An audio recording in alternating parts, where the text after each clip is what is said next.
due to fire. But that's exactly what investigators believe happened to the 47-story World Trade Center Building 7 on September 11th. I was watching with my roommate approximately several minutes after the first plane had hit. I saw this plane come out of nowhere and just scream right into the side of the Twin Tower, exploding through the other side. And then I witnessed both towers collapse, one first and then the second, mostly due to structural failure because the fire was just too intense. The third total shot hit the front of his head. His head could be seen to move violently forward. But they're really criticizing science, because I represent science. 3, 2, 1, ignition. Fire, Houston. That's your good. I'd go to the moon in a nanosecond. The problem is we don't have the technology to do that anymore. We used to. We destroyed that technology, and it's a painful process to build it back again. But I want to say one thing to the American people. I want you to listen to me. I'm going to say this again. I did not have sexual relations with that woman, Miss Lewinsky. And look, I guess in a certain way, I'm the father of the vaccine because I was the one that pushed it. To get it done in less than 9 months was a miracle. Fauci said it would take 3 to 5 years. He thought it was something that just wouldn't be that effective because it would take so long to get. I pushed the FDA like they have never been pushed before.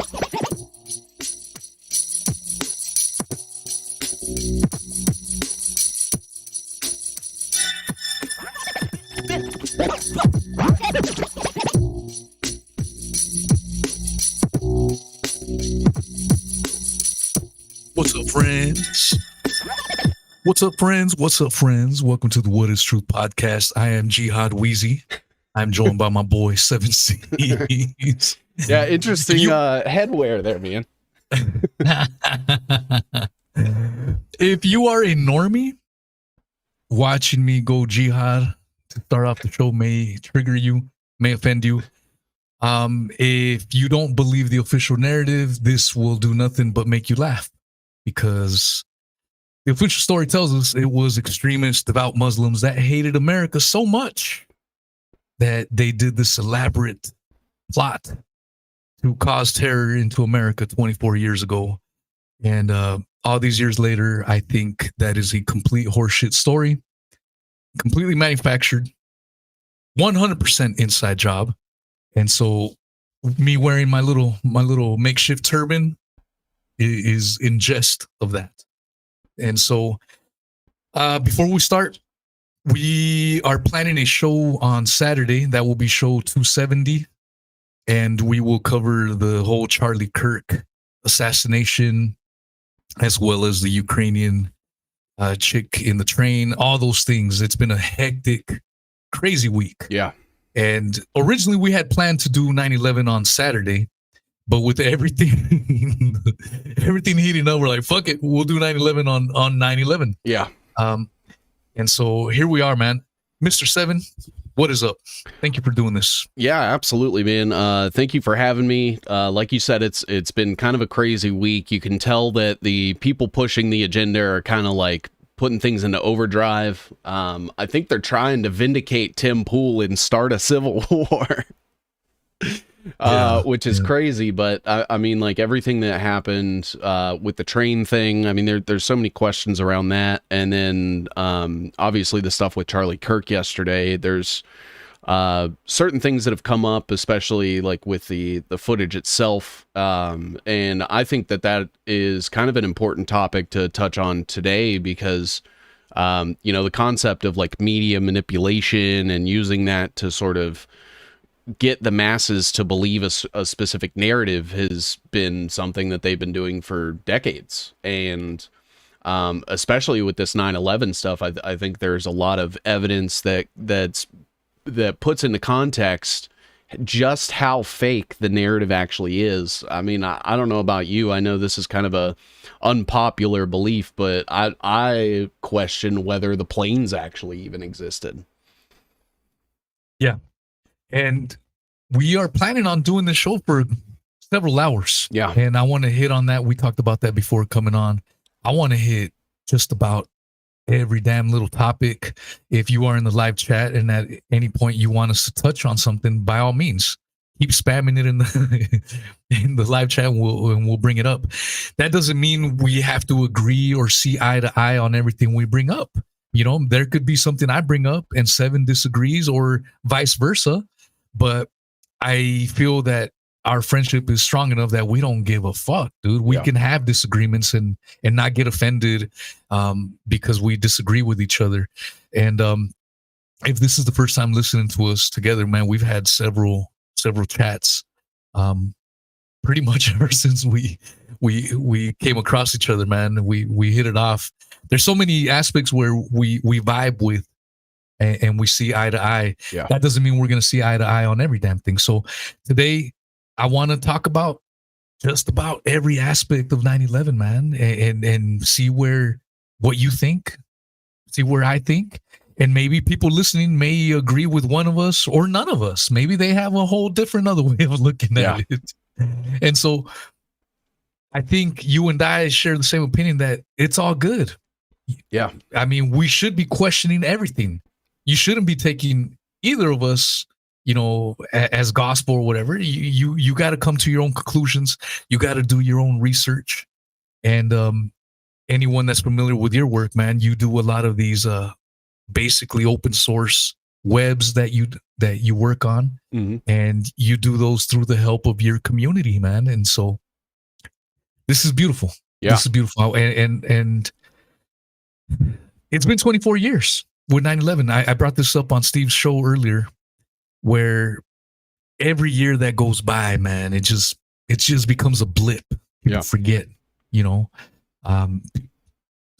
I saw a couple of people like, holy shit, I forgot today was 9/11. Yeah. It's funny too, because the one thing they told us was never forget. Yeah. Yeah. Never forget. And people have forgotten. And maybe perhaps because people are starting to question the narrative. Yeah. And so that could be one of those reasons.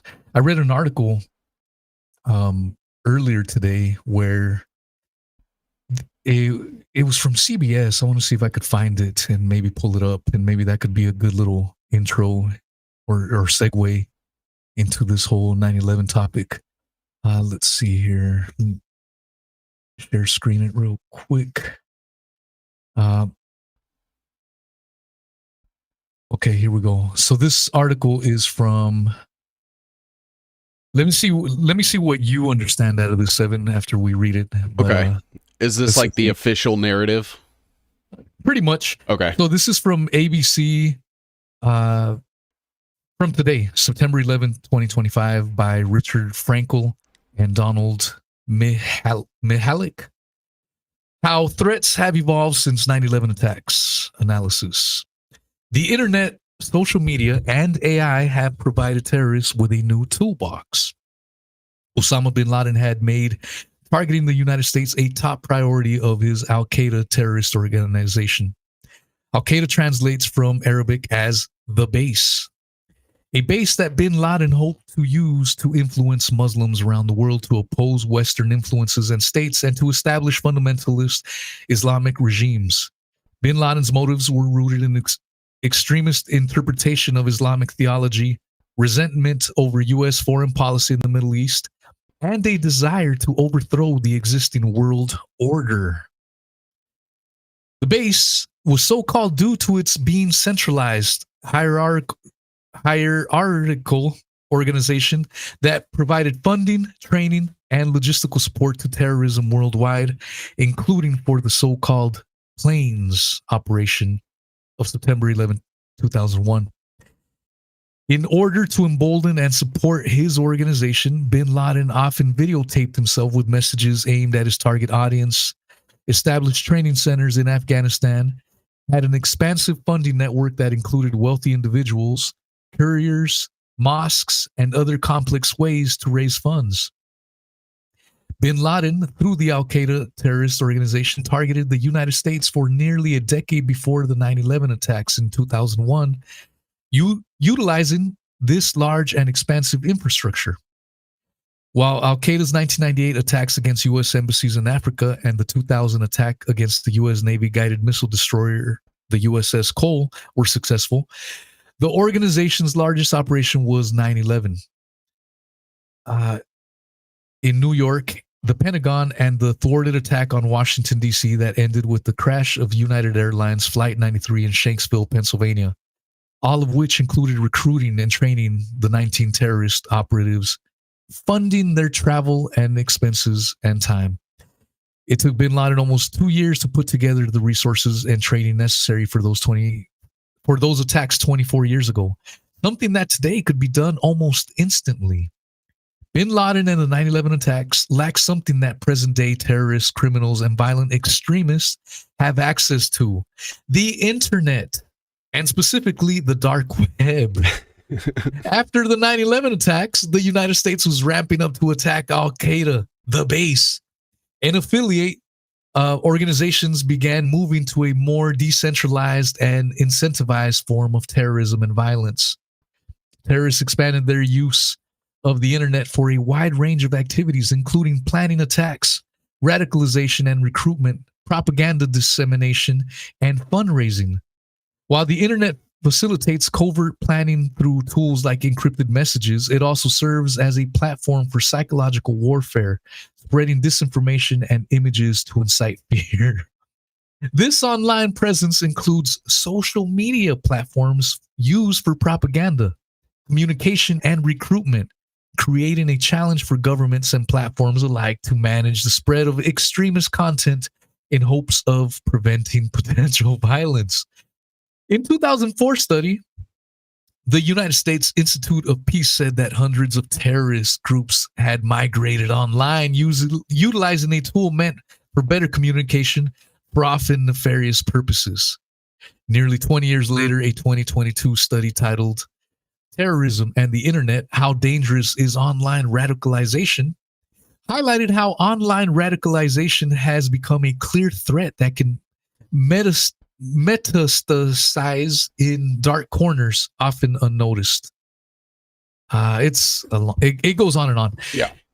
Essentially, what did you get out of that? So as you were kind of describing like the supposed bin Laden operation, all I could think about the entire time was, wow, that really sounds like the US military. Just talking about like doing covert operations and funneling money various places and trying to push certain ideologies and stuff. And I mean, it's no secret that America was involved with Afghanistan. What was it, like the 70s? Yeah. And then from there grew the massive, Islamic extremist sort of thing that we've seen kind of dominate a lot of countries in the Middle East since then. Yeah. And, when we look at countries like Iran, for example, that we had intervention there, a little bit of a coup, and then we installed a plant. And, I think the same thing was true with Afghanistan. And obviously that was used as like justification to go into Iraq, which is a whole different rabbit hole in and of itself. So I'll try to keep it, on the straight and narrow here. And, when you start looking at the narrative that was being pushed, I don't see how it's any different than the narrative today. I mean, you have people like Laura Logan and like Gad Saad who are on here talking about Islamic extremists threatening Western ways of life, and that they're behind basically every attack that we're seeing today. Like if not directly, even like the Butler assassination, they were trying to link to Iran. And it seems like now it seems to be more often than not like Qatar is the focus here. But the fact that 24 years later they're still trying to push the same like Islamic extremists are the sole pusher of these actions and these systems and stuff is completely fabricated in the sense that it exonerates all of these parties that were absolutely involved.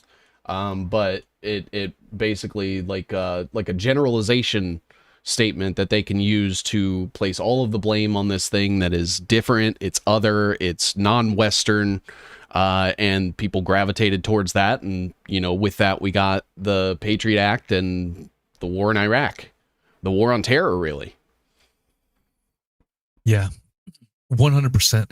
Yeah, and the ironic part of that article, for me at least, as someone that questions the official dogma, the official narrative on 9/11, is how the I believe the government, it was an inside job, 100%.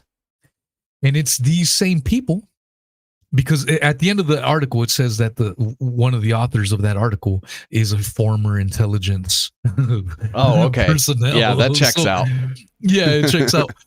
And I'm like, the fucking audacity that the same people that push this false flag upon us are now trying to censor us even more. Yeah. They're blaming social media for shit that they did.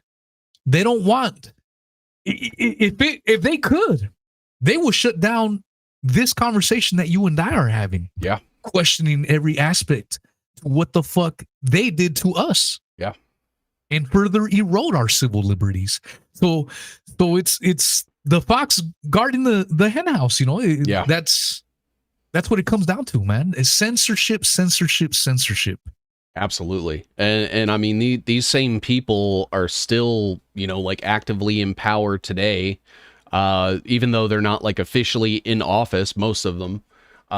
They still have these connections. They still have security clearances. They still have, you know, basically the wherewithal to keep moving pieces around the board. And I think it's important to talk about, you know, specifically the people that were involved. I know that the most popular narrative obviously is like Israel, you know, was heavily involved, which is true. But there were also so many people in America, in the American government, in, you know, prominent business roles, that were also heavily involved. Like, one example is, L. Paul Bremer. He was like one of the biggest, players in 9/11. He even had a company called Marsh & McLennan, that was in the 9/11 North Tower. So he like had office space there, magically didn't show up to work that day. What are the odds? You know, you have Larry Silverstein, Howard Lutnick, Peter Thiel, all these people that just magically didn't show up, thanks to the O2Go messaging service, which we could get into a little bit later as well. But then you also have, like, you have Dick Cheney, you have Scooter Libby, you have Donald Rumsfeld, you have, you know, Henry Kissinger was involved, to a degree.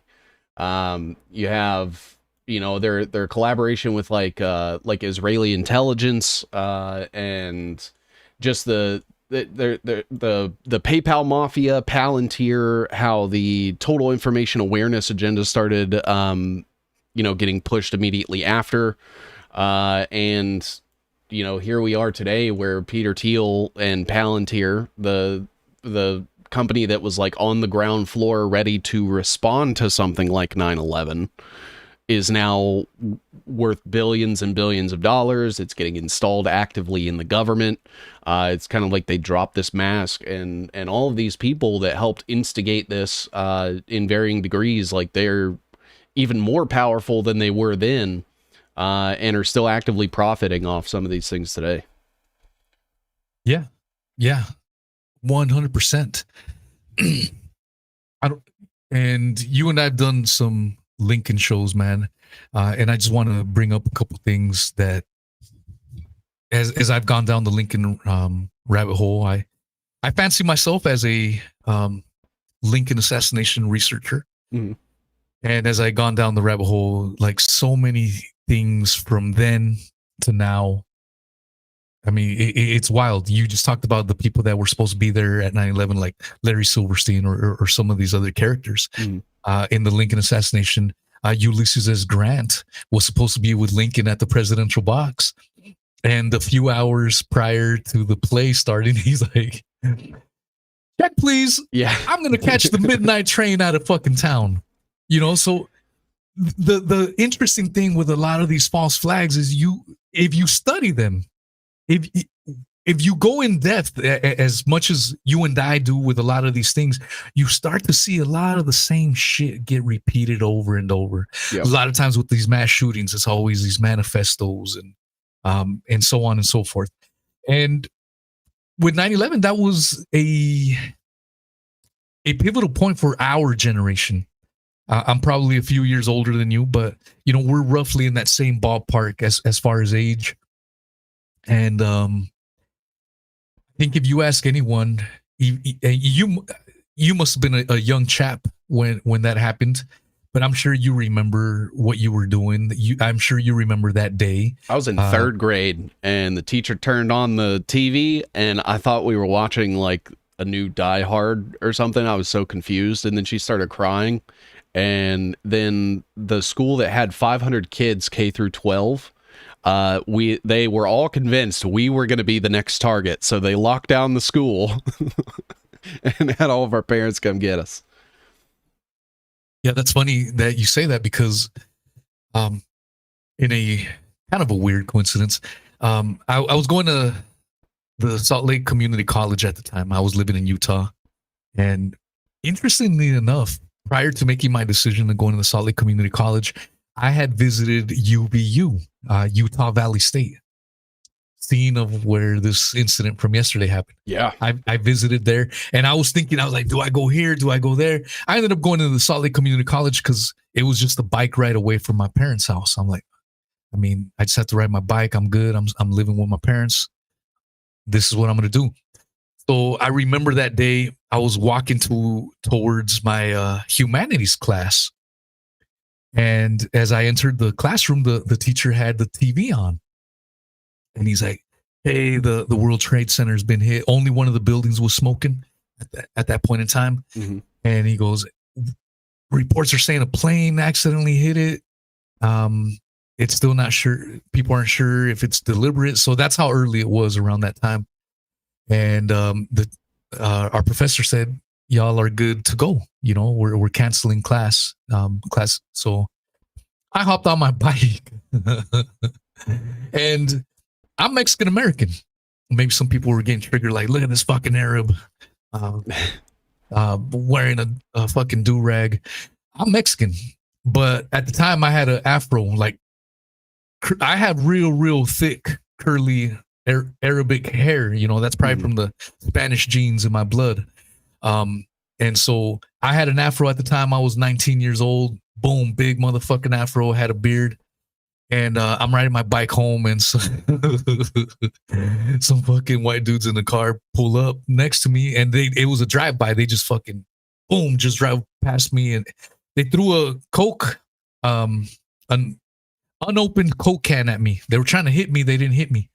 And they were like, you sand nigger, and just fucking took off. And I was like, what the fuck, dude? I was confused. I didn't know what to make of it. Yeah. I didn't know at this time there was Middle Easterners. I didn't know shit, bro. I'm just going home, minding my own business. Then I get home, I turn on the TV. I'm like, what the fuck is going on? And then they show Osama bin Laden on TV. This is the guy behind the terror. I'm like, what the fuck? They already found out who did this? Yeah. This is fucking wild, man.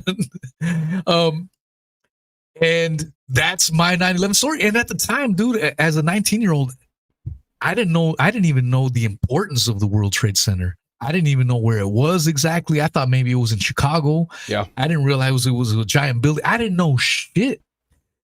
And then I think over the next few days, over the next few weeks, I became somewhat obsessed with the whole 9/11 story. I wanted to know everything I could, man. I wanted to know all the stories, all the heroic stories. I remember one crazy fucking story I had heard was as the towers were coming down. I would love to find the article, man, because now in retrospect, I'm like, oh my God, this is all fucking propaganda. But I remember hearing a story of as the towers were falling down, this fucking dude was surfing on a slab of concrete and he surfed it all the way down. I'm like, wow, dude, glory to God. That's a miracle. Yeah. And I believed it, bro. I believed it. I didn't even question it. Insane. And now when I remember yeah, when I remember the story now, I'm like, that is so fucking ridiculous. Like, so it's cartoonish. Like an anime. Yeah, dude. But this is how much I believed the official story. Like, I was like, I was all in. I entered the fire academy in 2008, bro. And the biggest motivator for me going to the fire academy in 2008 was watching the footage, especially of the Nade brothers. You know how they were embedded with the fire department, and they were doing like a documentary. I watched that shit so many times, man. And when I saw, seeing the fear into those firefighters when they were going into the buildings, that sent a chill up my spine. I was like, those dudes are fucking men. Yeah. Those are bad motherfuckers. And so in 2008, I signed up to go to the fire academy. I wanted to be a bad motherfucker like that. That motivated me. It was the official narrative that motivated me. Yeah. And now all these years later, I got sold a fucking fairy tale, and I swallowed it hook, line, and sinker. And yeah, this is why. I mean, maybe it's a little bit of a little warm up intro, but so this is mostly for people that are now starting to question the narrative. Maybe you just recently went through 2020 with the COVID narrative, and you saw so much bullshit, so much unscientific ways that the government went about the COVID narrative. Yeah. And now that's opened the door for you to question all these other things. Maybe you've been following my show for a while, and now you starting to question the moon landings. Yeah. And so everyone has their journey. And so I think it was appropriate to kind of start with the official story, kind of where we stand, and then we can get into some of the more intricate parts of 9/11, man. Absolutely. So where would you like to start? I mean, I think, it is important to maybe start at the beginning and start with who Osama bin Laden is and his various connections. Yeah, there's a lot of stuff that with Osama bin Laden that even if you follow the official narrative, you may have not been aware of or even heard of. How many people are aware that during 9/11, when all of the flights were grounded, Osama bin Laden family members were allowed to catch a plane and get the fuck out of Dodge? How many people are aware of that? I wasn't even aware of that. Yeah. Yeah, there's a lot of funny business. The Bush family had lots of ties with the bin Laden family. And so a lot of crazy shit, man. If you've been following me for a long fucking time, you've heard me say this a million times. So bear with me. This is mostly for new listeners.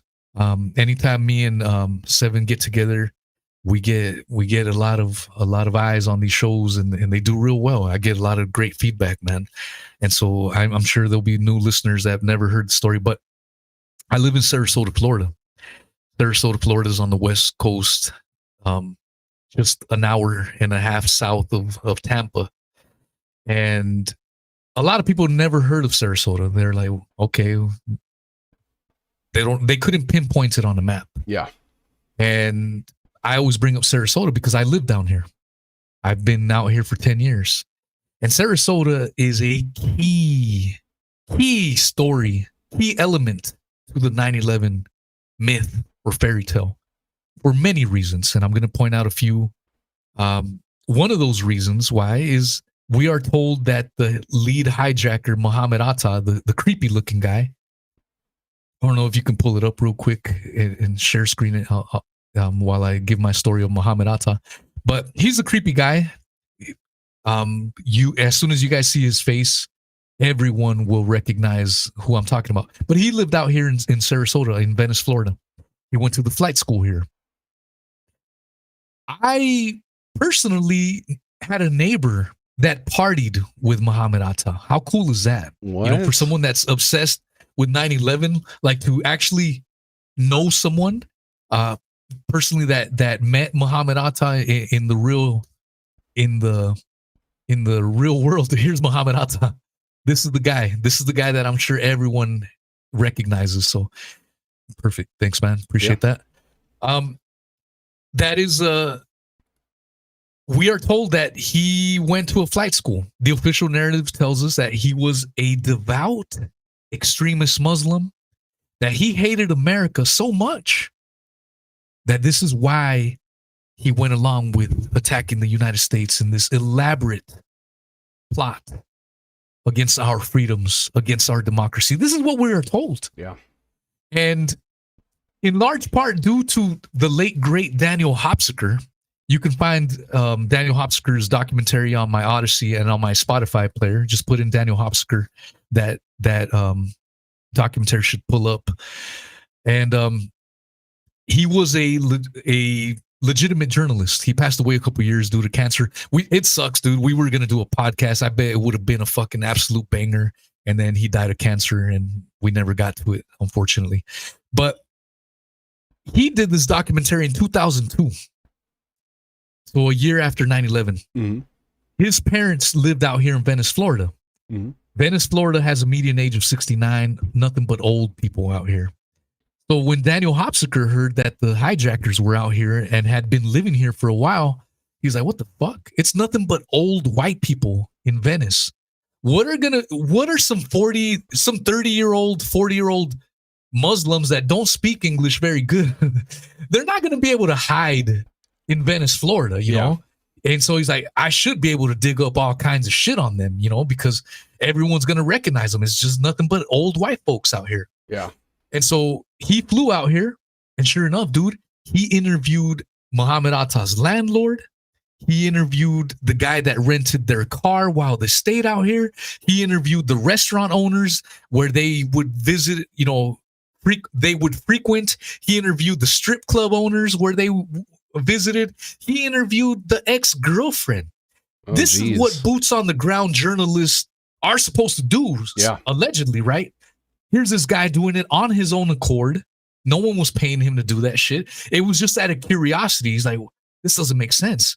These guys should have been outed their whole time that they were living here. If they're up to nefarious activities, they should have been caught. Yeah. And his journalism led him down a crazy ass rabbit hole. His ex-girlfriend was a stripper. Muhammad Atta's ex-girlfriend was a stripper. Of course. That openly talked about him doing lines of cocaine. And she was a stripper. Does that sound like a devout Muslim extremist? I think not. No. And that's one of those things. My neighbor, the guy that he was a little Mexican guy that worked at a restaurant. One day we were drinking beers, and usually when I get a little tipsy, that's when I start getting a little conspiratorial with normies. Yeah. So I was drinking beers and I was getting a little conspiratorial, and my Mexican neighbor was like, "Dude, I partied with Muhammad Atta. Insane. We were doing lines of coke in his house." That's crazy. I wonder where he got the coke from. You think it was the CIA? That's what Daniel Hopsiker was saying. Daniel Hopsiker saying, through his research, he says that the CIA intelligence agencies already knew about Daniel or Muhammad Atta. So even if you're a normie, how do you explain that intelligence agencies already knew about his whereabouts and did nothing to stop him? Yeah. Another interesting thing that Daniel Hopsiker uncovered was the guy that interviewed or that rented out their vehicle while they stayed out here, said that when Muhammad Atta came back to return the keys before they went out to, headed out to Newark, they when they turned in their paperwork and keys, obviously this was in the 2000s, more paperwork, less computerized shit. Yeah. They left, and then about 40 minutes later, they returned and told the guy, "Hey, can we redo the paperwork?" And they spent 30 minutes, 35 minutes redoing the paperwork, switching it from one alleged hijacker to the name of another alleged hijacker. And the guy that rented the car, or the car to them from the car agency, said, That has never made fucking sense to me. Yeah. But it makes sense if you're trying to establish a paper trail. Right. So if you're trying to leave a paper trail, like, oh shit, this guy was, the car was supposed to be under this guy's name when we did this and that. And so that's really the only way it really makes sense. And so Sarasota, that's the one of the Sarasota components. The other Sarasota components that we found out through the 28 pages report was that the royal Saudis that financed the hijackers also lived in Sarasota County.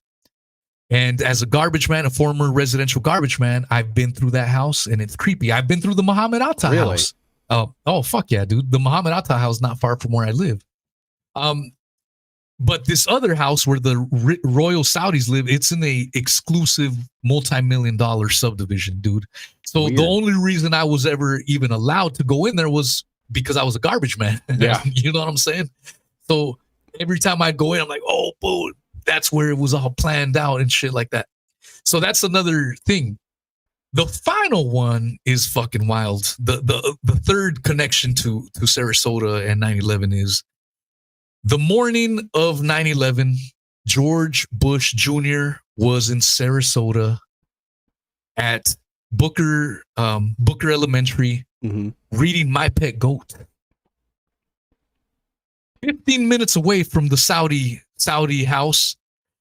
And this one's crazy right here. This is my own little connection that I made.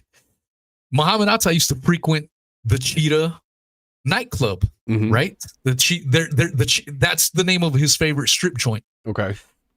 The Cheetah nightclub is a 15-minute walk from that elementary school.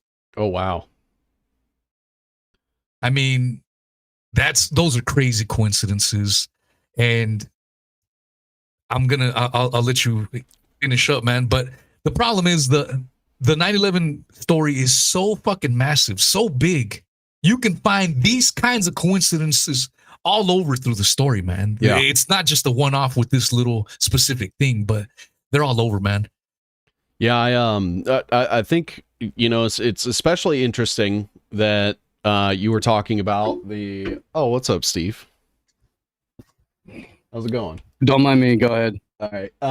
So I think it was interesting that, like, you were talking about the strip club that he would frequent, because that seems like a very good place where nobody's looking. There's not going to be like a lot of well-respected members of the community or law enforcement or anything like that paying attention to this area. So that is a very, very convenient place for them to pass intel back and forth. I also think, you know, when you were talking about him reading at the school, you can't dismiss the fact that it was a book called My Pet Goat.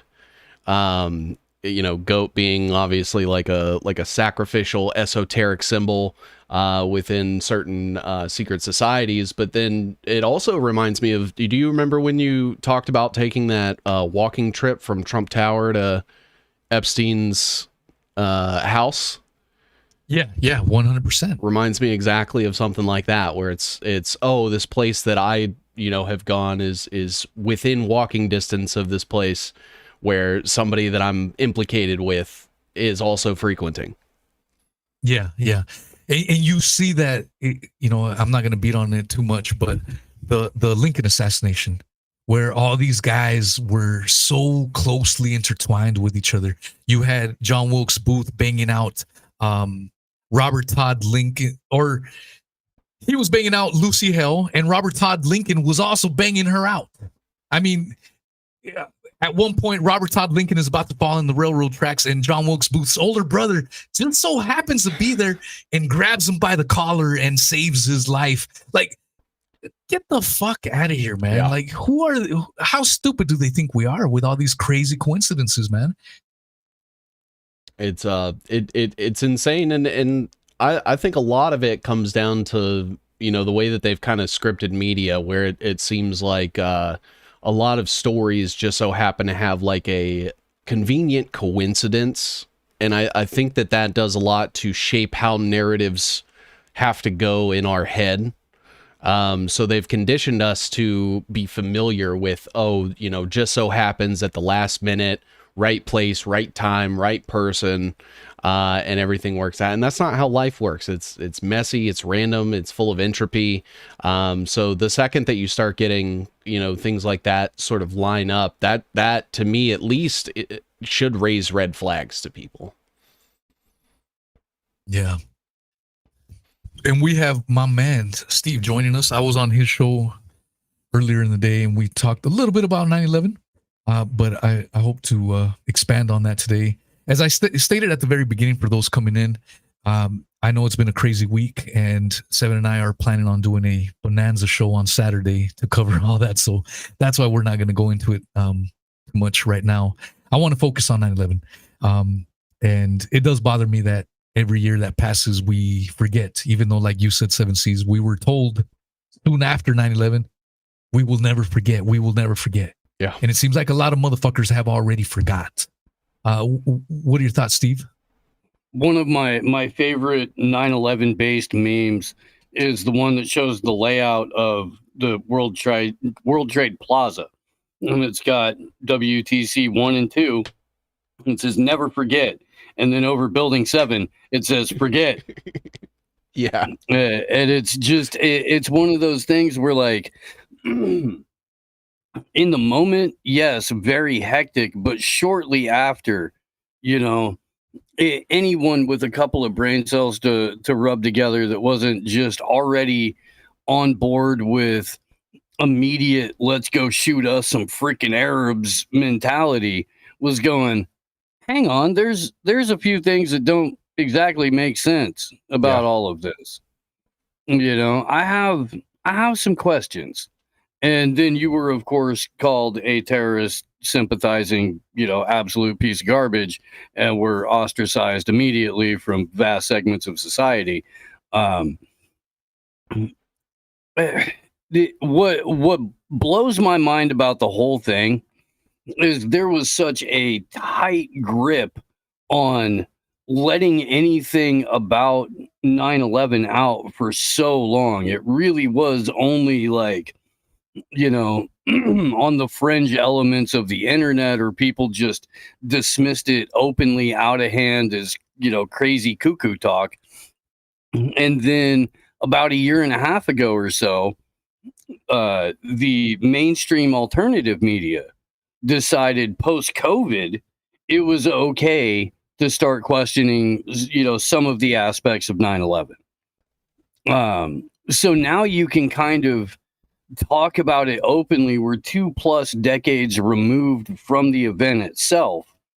So with that kind of distance, you're allowed to ask a few more questions. Oliver Stone released the JFK movie in like 91, 92, something like that. And if you do the math on it, it's, 28 years from that incident. If it was 1991, I think it was. It's in that window of time. All the anti-Vietnam movies and stuff like that were, 15, 20 years out, where it was really questioning the narrative and purpose of Vietnam. So I think as far as narrative management goes, we've officially aged into an era where it's okay to ask questions, because the vast majority of the people involved are never going to be held accountable. Common theme. But in many cases, a lot of them aren't even with us anymore. Yeah, absolutely. A lot of the co-conspirators were already pushing like 70, 80.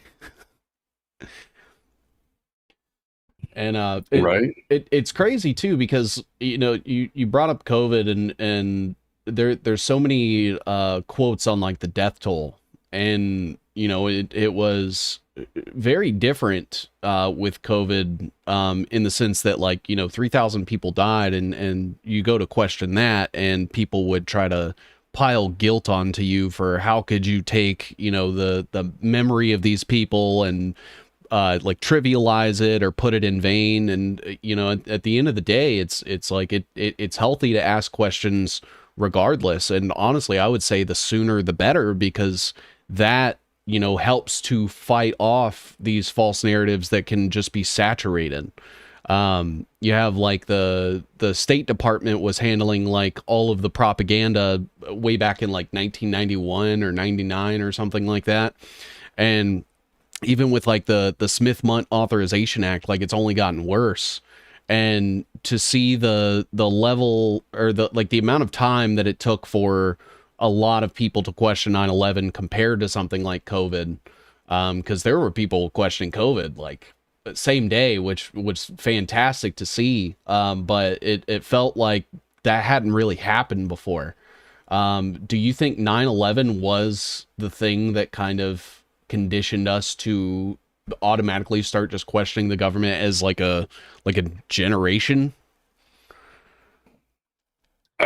I don't know, because I grew up highly conspiratorial at a very early age in terms of like my time on the earth and stuff like that, and I lived through Waco. I lived through fucking a number of the Oklahoma City bombing, Rodney King. There were a whole bunch of just the crack era in general, the explosion of, the OxyContin era, stuff like that. and so as far as, recognizing government fuckery when it emerges, there were people from day one calling out Waco. There were people from day one calling out Ruby Ridge. There were people from day one calling out the Oklahoma City bombing. That died down a little bit. And was immediately suppressed during 9/11.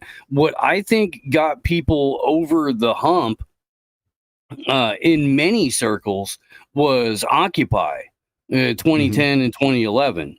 And that's about the moment where the left started being impossible to talk to in the wake of Occupy. And you started to get an emergence of more, I guess, truth community oriented voices that had traditionally come from the conservative side of things. And so at that point, it just becomes a red team, blue team argument. And then when COVID happened, or was, thrown at us, I think every faction from whatever political ideology that had been looking at and studying and recognizing how government works and how false flags work and, psyops in general, I think it was immediately recognizable to all of us.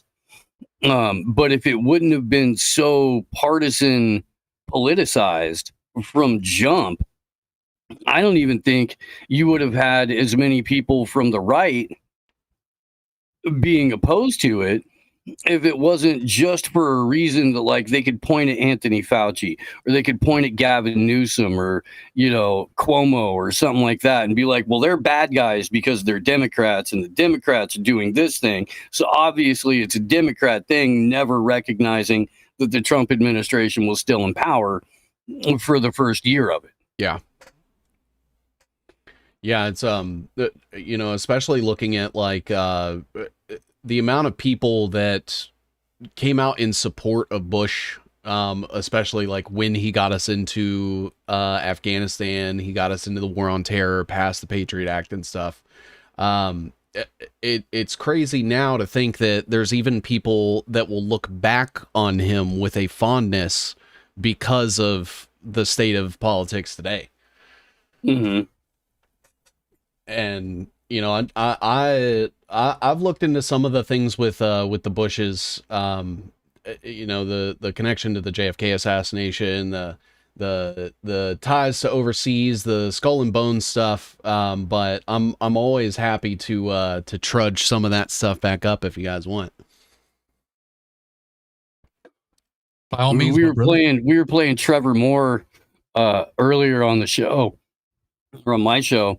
With the Trevor Talks to Kids. He does the whole section on 9/11. When you're talking about that, since I have Whitest Kids on the brain, I think about the Kitty History song. Are you familiar with that, Weezy? I'm sorry, I'm trying to find the Douglas Milk clip. Okay. In Sarasota school, because that's an interesting little piece. But did you have something to share screen? Well, I mean, I can. It's a bit and it's hilarious, but it's also highly accurate and just one more thing that would lead to, the high probability that Trevor Moore was taken out rather than tripped over his sandals on the balcony and fell to his own demise. Yeah, for sure. All right, let me pull it up. Yeah, man. So me and Seven, we're going a few hours, man. So we already discussed it. We can talk about anything and everything, all 9/11 related, man. So yeah, I'm for it, man. Hell yeah, dude. Let's do it. All right, I got an ad right now on that link. Let me let it go away. You got to do this stuff on a Brave browser or something that doesn't. It doesn't play the video though for whatever reason. Really? Yeah. Oh, I hope I don't get copyrighted though. You think I'll get copyrighted? Oh, we're on YouTube, huh? Yep. No, it's on. I'm gonna put it on Spotify, and they have the same fucking thing. That's what I worry about. Tell me what the clip is about. we can always pause and do it like fair use style, where you let it play 45 seconds, and we do, Yeah, that's the only reason. Otherwise, okay, let's do it that way. Yeah, when I uploaded, they have the same fucking transcription and detection bullshit that YouTube does, unfortunately. They haven't given me any fucking issues, man, but I don't want to start either. I want to stay under the radar. We'll make sure it doesn't have the Viacom I'll lower the company. music. I'll lower the music a little bit too, so it's not blaring. Oh shit, that's not it. What the fuck? Oh, yeah, it is. Oh, here we go. Okay. Yeah. R.I.P. Trev.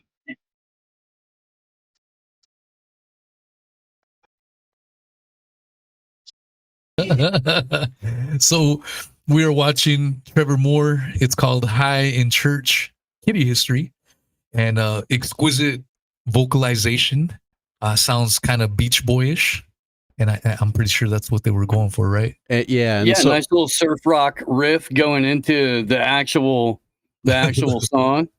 Yep. And so they're in order to like say it without saying it, they're posing an alternate reality where everything is the same. It's just people are kittens. All right, let us continue. Fair use. All right. So what did we just see in that last little bit? Well, I mean, obviously Weezy and kitten history. Kitty history. There was a plucky, young CIA agent, kitten, at Dealey Plaza, named George H.W. Bush, as a kitten, who then suddenly saw his career take an upward trajectory, and in a scant 10 years, slightly over a decade, suddenly became the director of the kitty FBI and then vice president. I love it. So let's continue on with this fascinating tale about kitties inside the head. When was this? Let's see. 10 years ago. 10 years ago, and he was talking about the surveillance state, bro. And that's when it got uploaded. I think it was 2011, maybe 2012 when they did that. So that's fucking insane, dude. Trevor was definitely onto something, man. And he very well could have been Charlie Kirk. Right? That is insane, dude. Yeah, man. I suppose you guys got into, I am coming in late. You guys got into the PNAC document or anything like that as far as the discussion goes this morning? Not at all. No, let's hit it up. Yeah. Because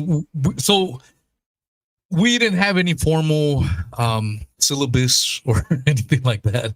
We were just going to rip off, and we were going to go from the very beginning. We kind of gave our stories on what we remember and a little bit of the official story and whatnot. But yeah, let's definitely hit the PNAC aspect. And then I suppose after this, then we can hit up the towers, maybe give our thoughts on what each of us think happened with the towers and whatnot. Yep. maybe have a good little discourse, and then we can move on to the Flight 93, Pentagon, and so on and so forth, man. I mean, and we can diverge into different areas at any point, but that's kind of the little off the top of the head thing. And I'm sure at some point we're going to see some charts by 7. So at any point, dude, just let me know and we'll check them out. Absolutely. Real quick before we do switch over, I think it's funny that you brought up the significance of Florida with the whole 9/11 narrative, and that just so happened to be where Jeb Bush was, and that was the hanging Chad and the whole election. And yeah, it's crazy because especially in like the Sarasota area, there's still people like Mike Flynn has a significant amount of people in his outfit that are in like the Sarasota area, and they still run ops out of there today. Dude, people forget Steve fucking Bannon. I had I had the legendary Ed Opperman on my podcast a couple weeks ago. But he had been talking about how the Steve Bannon meth house in Sarasota, Florida. Yeah. It's a garbage, man. I've driven by that motherfucking house quite a bit. Yeah. And Sarasota's, like I said, when you tell the average person about Sarasota, Florida, they couldn't even pinpoint it. Is that East Coast? Is that in Central Florida? They couldn't tell you where it is. But it's fucking massive. And the fact that this is my hometown, I live in this fucking area. I dine in this area. I work in this fucking area. I drive by this shit. And for me, I'm like, even though I've been here 10 years, it's still like, God damn, that's Muhammad Atta's old crib. Yeah. Damn, that's Steve Bannon's old crib. God damn, this is where the Saudis was. God damn, this is where Muhammad Atta used to put dollar bills y'all on bitches. That's where God Epstein. damn, this is where George Bush was. Yeah. Yeah, bro. It's insane, man. All right. Sorry. Go ahead, Steve. Oh, no. You're good, dude. No, it is. And it just, especially where 9/11 is concerned, there's so many moving parts that so much of it had to be in place prior. And that PNAC document came out in what, 97? Rebuilding America, that one, maybe 98. So there was multi-layered significant planning that went into that, and that's when you could run drills, preparedness drills and stuff like that, which was a common theme in a whole bunch of different major events throughout the next decade plus, where there was consistently exercises being conducted for that exact thing at that exact time that intentionally drew away first responders and law enforcement and people that would otherwise have been significantly more vigilant. It has shades of October 7th too, as far as people who should have been in one place but definitely weren't. The predictive, Missy's talking about the predictive programming stuff. That's a very interesting aspect too. The precognitive art around 9/11 in all its various different forms, very freaking wild, for whether it's hip hop or an old Supertramp album cover, or Simpsons, Back to the Future. Like all kinds of things are just saturated with it. I saw a supercut of like every reference that was in media about 9/11. It was like a compilation of like various 3-second clips that ended up being like an hour and a half of just so many. There were probably over like 500 different instances in that one compilation that I watched, and by the end of it I was like, man, it's all fake. The whole world's a stage, like someone said earlier. Yeah, and maybe at some point we can go over some of these references. I think Missy already touched on some, Back to the Future, The Simpsons, but if you're new to this, maybe this one will intrigue you. But the Lone Gunmen was a spinoff of the X-Files, and in 2001, in March of 2001, so the same year as 9/11, but in March, they talked about planes getting hijacked by terrorists, Middle Eastern terrorists. Yeah. And it's fucking wild, man. And then one of my personal favorite pieces of predictive programming, is Prince. Prince was in Europe. I can't. Do you remember where he was in Europe, Steve? No, off the top of my head, I'm dropping the Lone Gunmen clip too. Yeah. So I'll try to pull it up as we speak. But Prince was, I don't know if it was Denmark or somewhere like that. I'm going to pull it up. But this is in 1998. And in 1998, he's talking about Osama bin Laden getting ready to bomb. And that is one of my favorite ones. Like 1998, bro. What the fuck? Let's play some of this shit right here.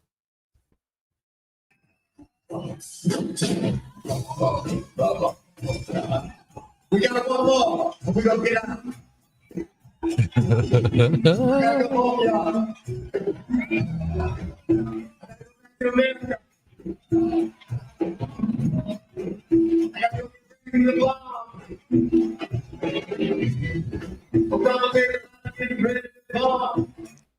Yeah, I don't want to play the whole thing again for copyright shit, but right there he said, Osama, he starts off, he prefaces, I'm ready to go back to America, blah, blah, blah.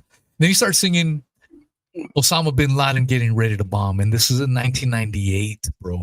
And people are bopping their fucking heads and shit. Had he been singing this after 9/11 or shortly thereafter, people would have been calling for his fucking head, right? Yeah. Oh, yeah. So by him singing it and no one giving a fuck and just bobbing their fucking heads to this, to me, that's evidence that this was way before 9/11. Yeah. So well, I mean, they also they had blamed Osama bin Laden on the initial World Trade Center bombing attempt in 1994, 92, 94, something like that. And then, you know, Osama bin Laden and blowing up the World Trade Center was like a common theme for like all New York musicians and stuff like that for years, man. Yeah, Biggie did J. one. Rue the Damager had fucking precognitive 9/11 art going on. There's a line in his song where he's like, in one of his songs where he's like, I blow up spots like the World Trade Center. Because it's no longer a game. But yeah, this is the clip from the Lone Gunmen, which Weezy was, you know, accurately describing as an X-Files spinoff. Very short-lived. They also had a something that could be looked at through a particular lens, is like predicting the COVID thing too. Yeah. So again, this is the Lone Gunmen from March of 2001. Let's watch it. We know it's a war game scenario, that it has to do with airline counterterrorism. Why is it important enough to kill for? Because it's no longer a game. If some terrorist group wants to act out this scenario, why target you for assassination? Depends on who your terrorists are. And then who conceived of it in the first place? You're saying our government plans to commit a terrorist act against a domestic airline? There you go. Indicting the entire government as usual. That's a small fraction. For what possible gain? The Cold War's over, John. But with no clear enemy to stockpile against, the arms market's flat. But bring down a fully loaded 727 into the middle of New York City, and you'll find a dozen tin pot dictators all over the world just clamoring to take responsibility and begging to be smart bombed. I can't believe it. This is about increasing arms sales. When? Tonight? How are you going to stop them? That's what it looks like. But there's what? Modem protocol. Remote access. Somebody on the ground's flying your plane. Bogey, sir. Keep your course. Read through our flight plan. I'm mapping the data now.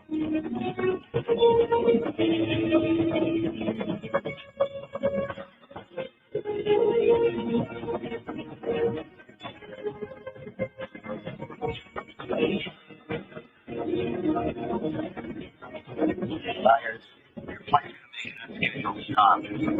Exactly 22 minutes. Corner of Liberty and Washington. Lower Manhattan. We crashed the plane into the World Trade Center. I'll sell those flights. All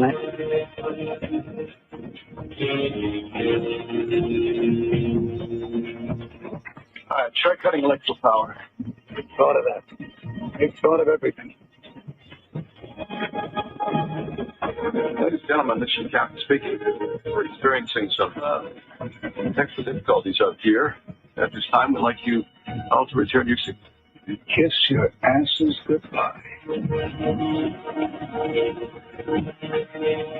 Oh, we're getting close. I know. New York Center, this is Atlantic National Flight 265 Heavy. We are declaring an emergency. We have 110 souls on board, 16,000 pounds of fuel, and no dangerous goods or cargo to report.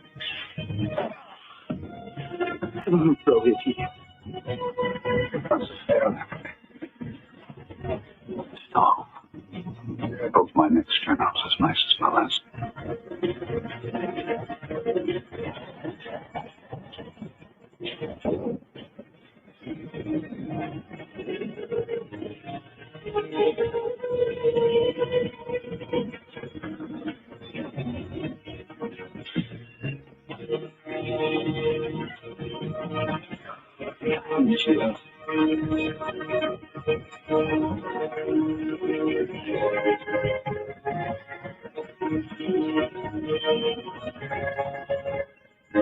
We've got manual override.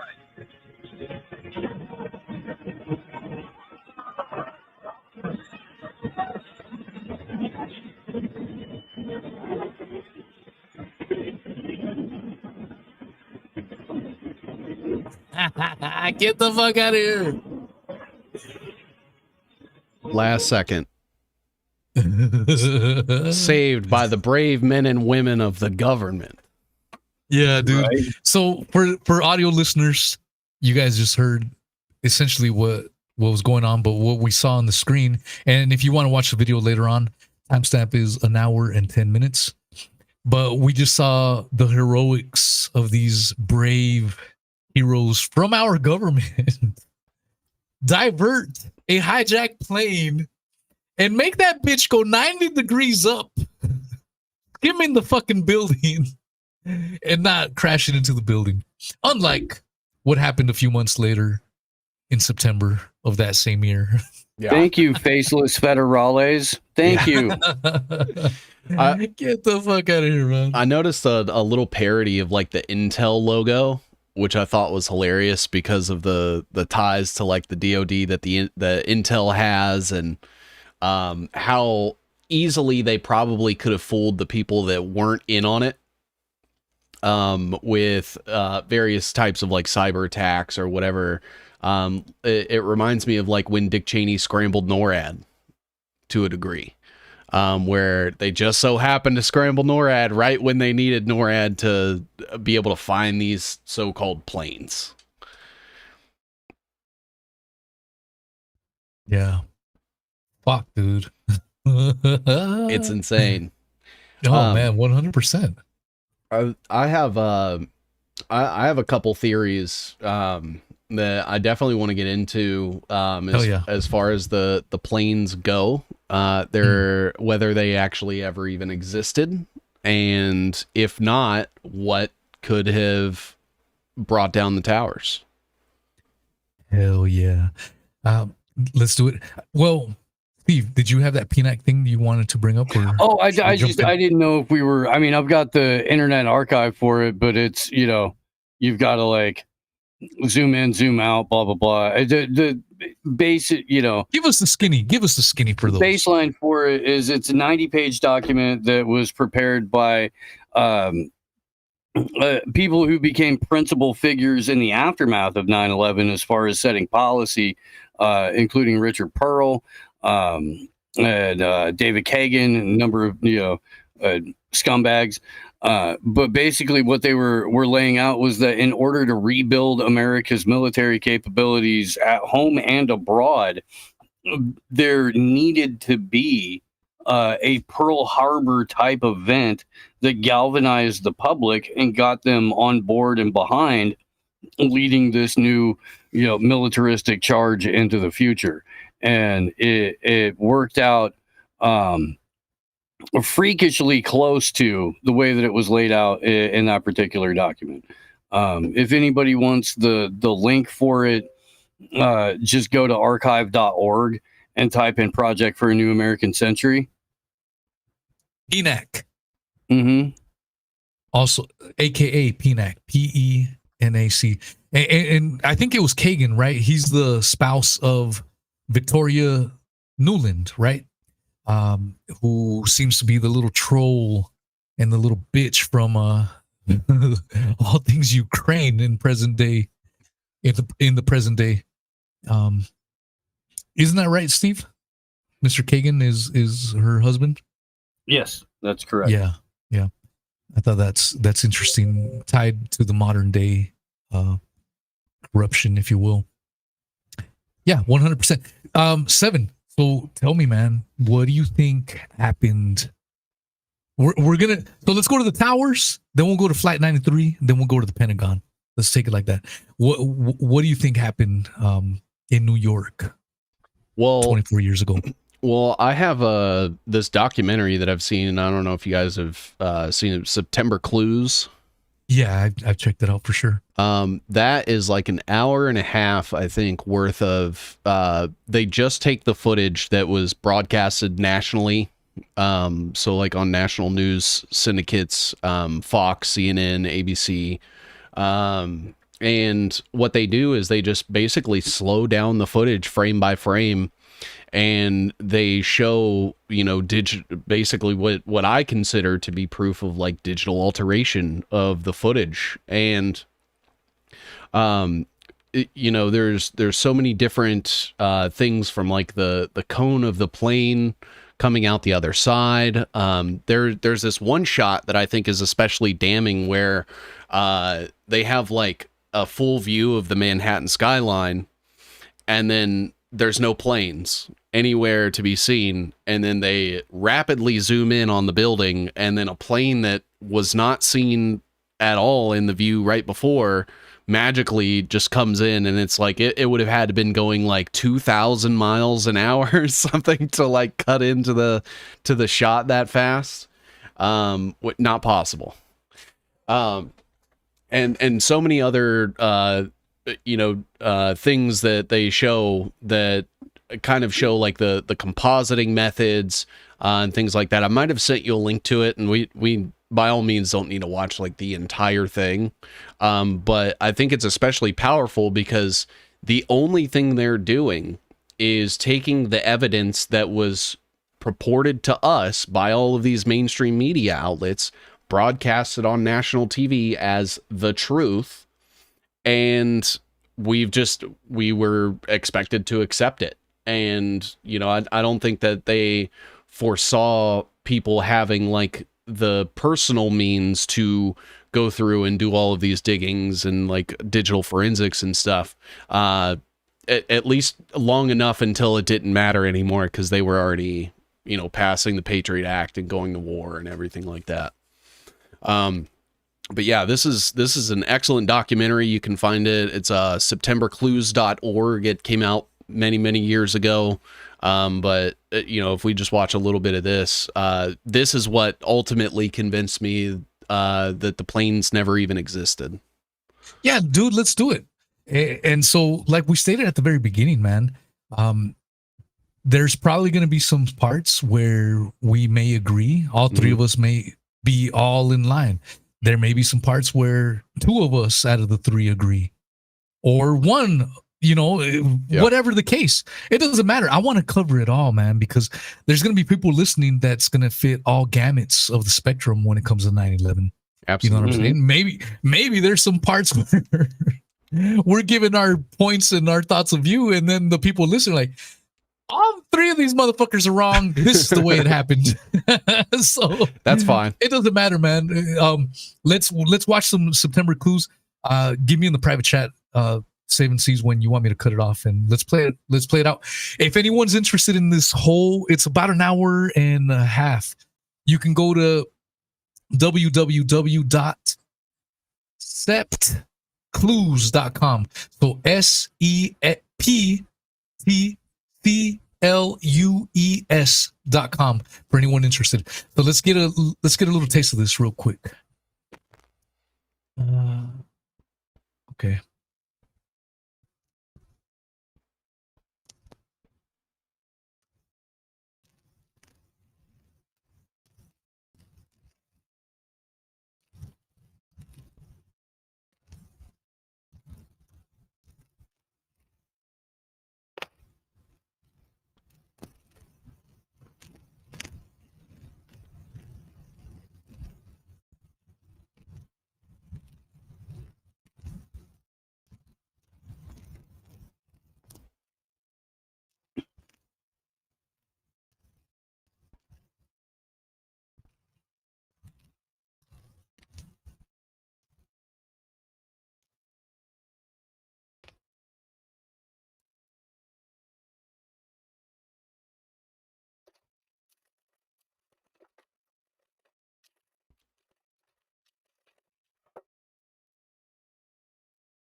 Winston, can you see? Are you on the north side there where the plane made contact? Yes, I am.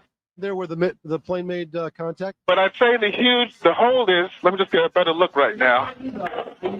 Okay, go ahead. I'd say the hold takes about, looks like 6, 7 floors were taken out. And there's more explosions right now. Hold on, people are running. Winston, hold on just a moment. We've got an explosion inside. The building's exploding right now. You got people running up the street. Okay. Hold on, I'll tell you what's going on. Okay, just put Winston on pause there for just a moment.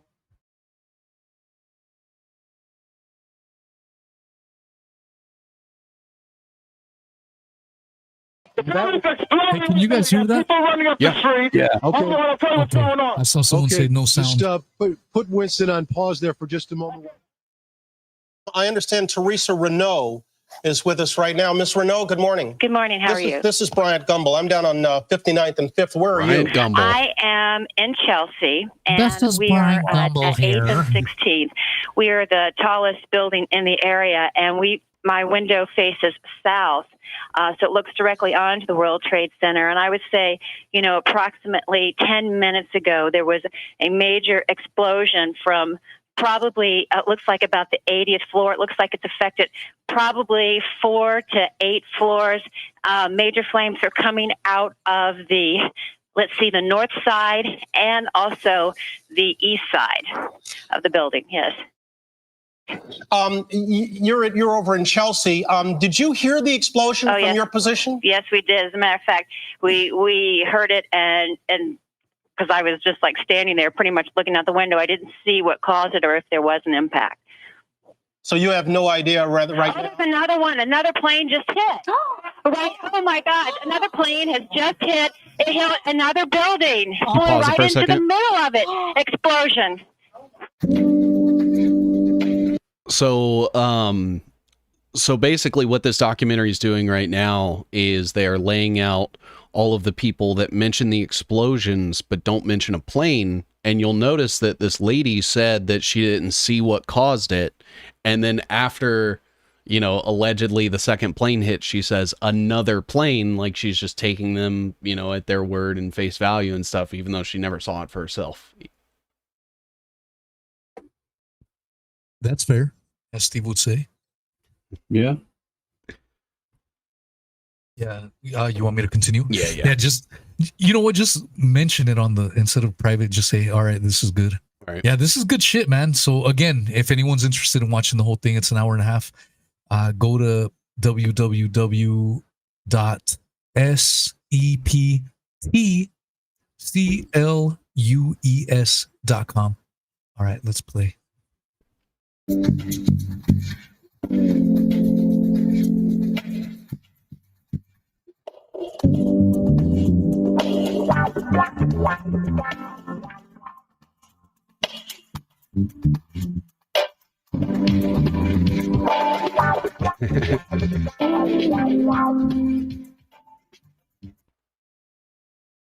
Hold up, before we go on, I'm not gonna lie, that soundtrack is fucking fire, bro. Oh, it's fantastic. Yeah, I love it. I'm not even fucking around, dude. That shit's gangsta. All right, continuing on.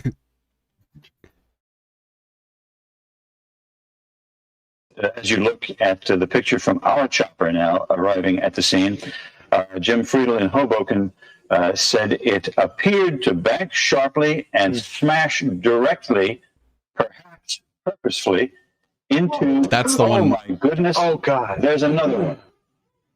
Oh my goodness! There's another one. Seems to be on purpose. Oh my goodness! Now it's obvious, I think, that there's a second plane just crashed into the World Trade Center. I think we have a terrorist act of proportions that we cannot begin to imagine at this juncture. Oh my God! My goodness. A second plane now has crashed into the other tower of the World Trade Center. Obviously, suicide, terrorist attack on the World Trade Center. And so this one's important. This is that one that I was talking about where they zoom in.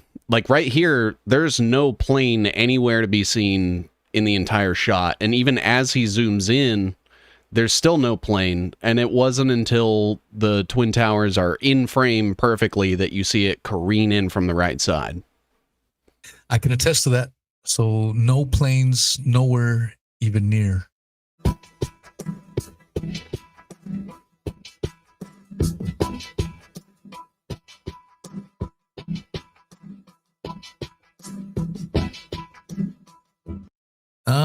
You guys catch that? Let's let it play. And then it fades to black. Mm-hmm.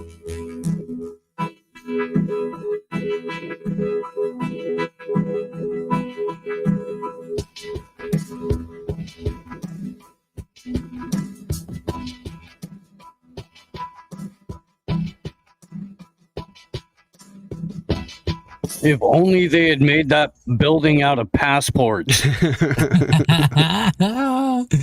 This whole thing could have been averted. A failure of structural engineering. Yeah. Get the fuck out of here.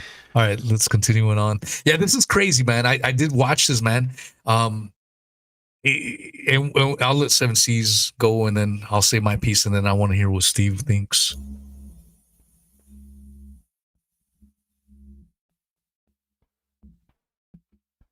I never understood that. So if you see this little silhouette, and anyone that's watching right now, if you want to watch this video, go to my Odyssey channel, follow me there. You can follow me on Rumble as well. And it is at the 1 hour, 25 minute mark. Videos are also on Spotify. So an hour and 25 minute mark is a timestamp. But look at that silhouette right there. That silhouette, when I've seen it, it looks like a dog, right? Like, or a duck. Yeah. It does not look like a fucking Boeing whatsoever. So continuing on.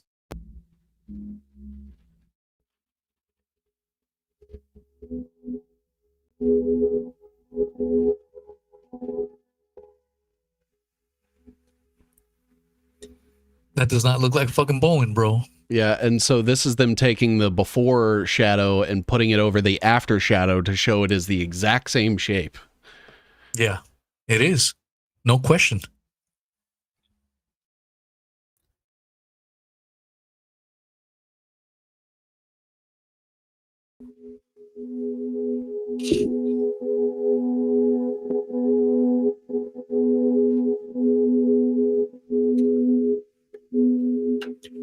Okay, so let's read the text for the audio listeners. So right there, how then, one may wonder, did this monstrous video trickery go so wrong?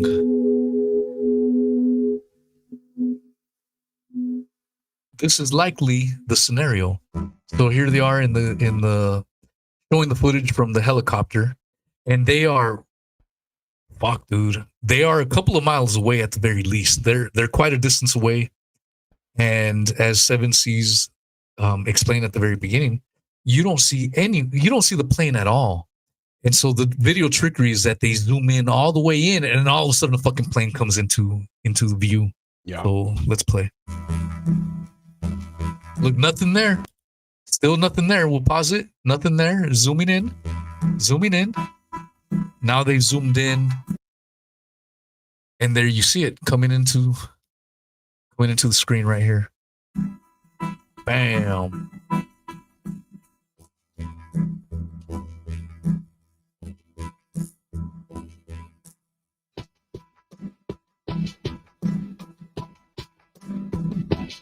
So the video saying that it was programmed to enter the picture and stop at a set reference mark.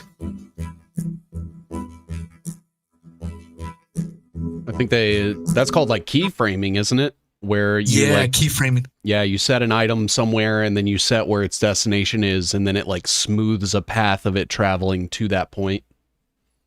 Yeah. But the helicopter equipped with FLIR camera system drifts to the left. So the image drifts to the right and offsets the alignment.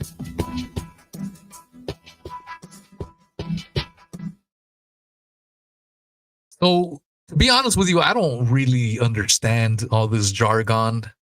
I'm not too familiar with it, but I can understand the point that they are trying to make. Yeah, so they're essentially saying that the initial position when they zoomed in was too far to the right, and that the keyframing wasn't going to work, so they were instructed to nudge it to the left a little bit so that it would impact where the explosion happened. Gotcha. All right. And see, coming out the other end. Yeah, so they should have kept it where it was originally, so that the plane would have never keyframed in past the building.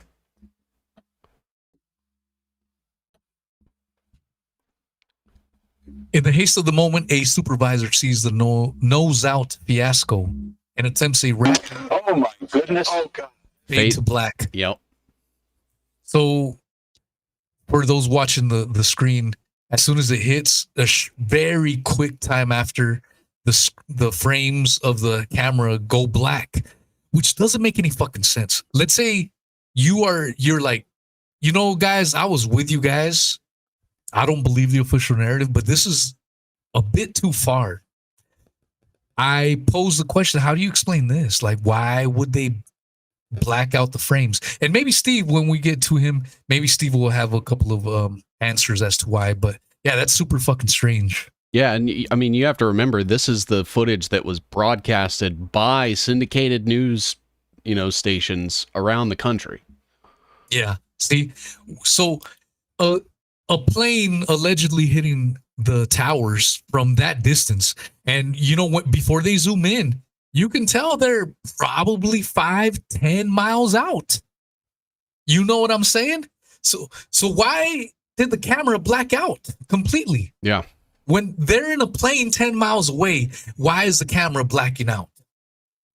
That's fucking weird. Reminds me of the missing frames from the Epstein thing. Yeah. Right. Or even in the Pentagon building. Mm-hmm. Missing frames there. Oh my goodness. Fuck, dude. And lastly, let's have a look at this shot's final zoom in. And this was the part. So after this, we can move on to the next thing, but yeah. No plane. No plane. No plane. No plane. No plane. He zoomed in. He zoomed out. There is no plane at this moment in time.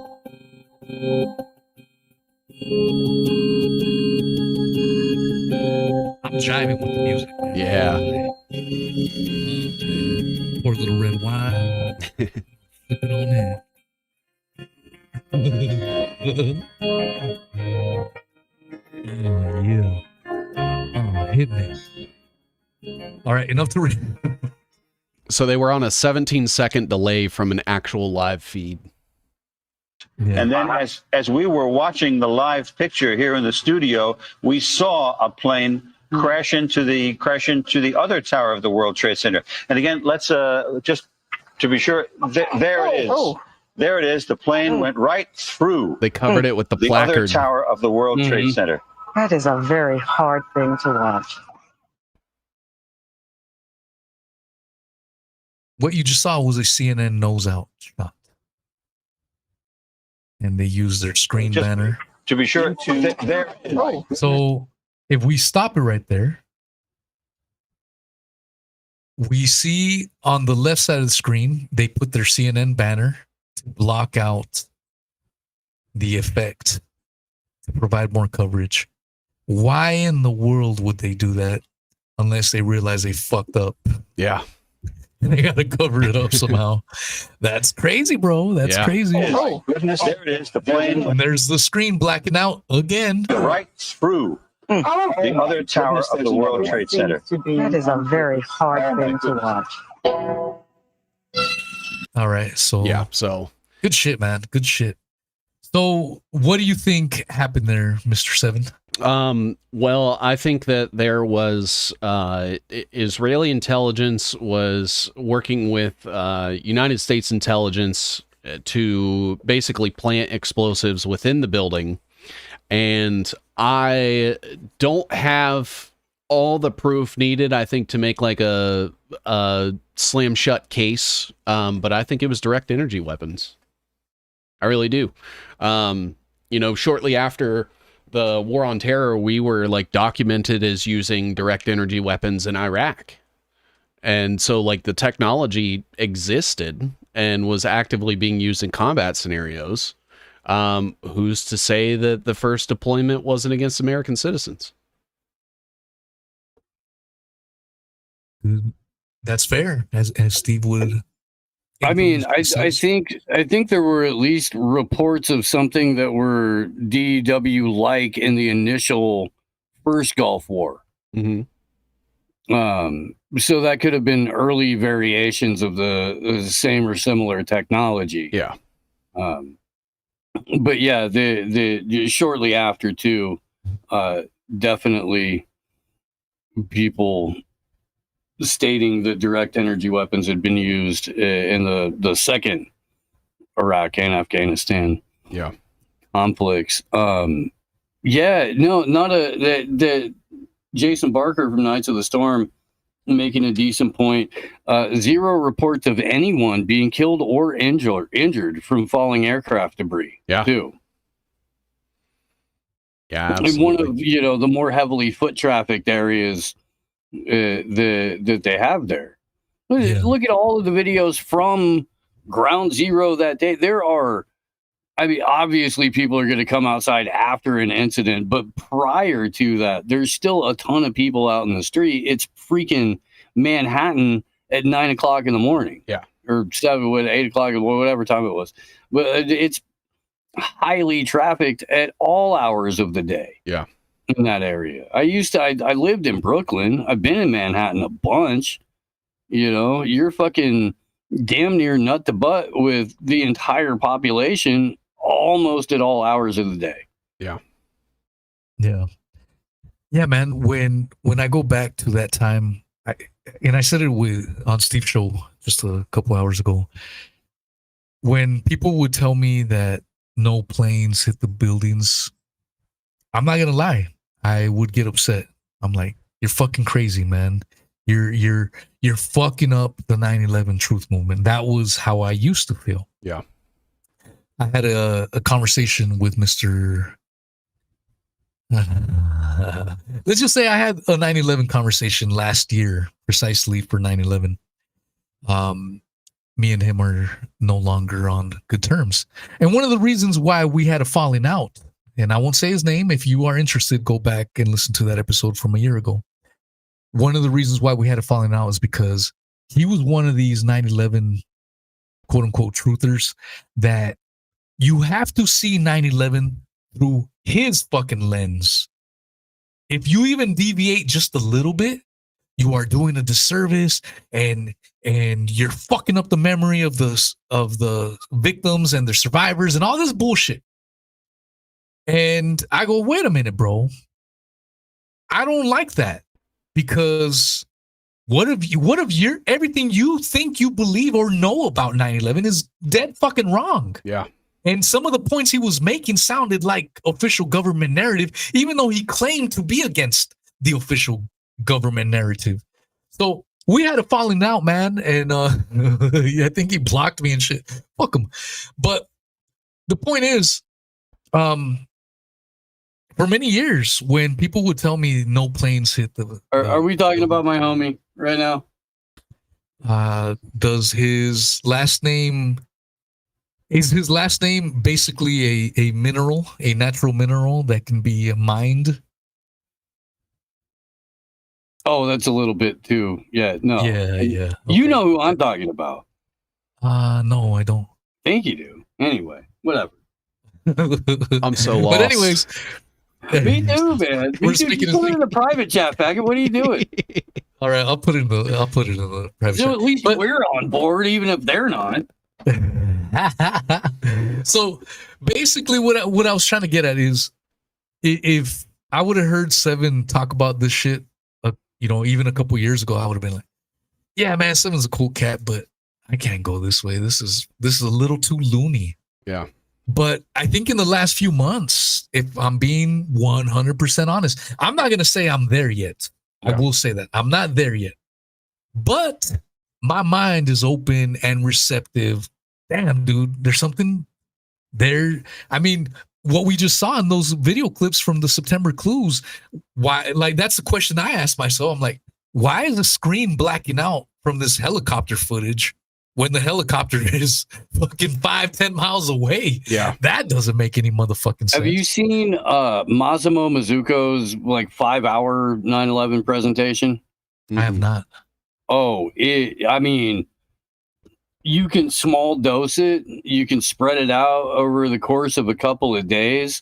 But Massimo Mazzucco, just absolute legendary documentary filmmaker from Italy. I was on an episode of Union of the Unwanted with him, and I was just like, gosh.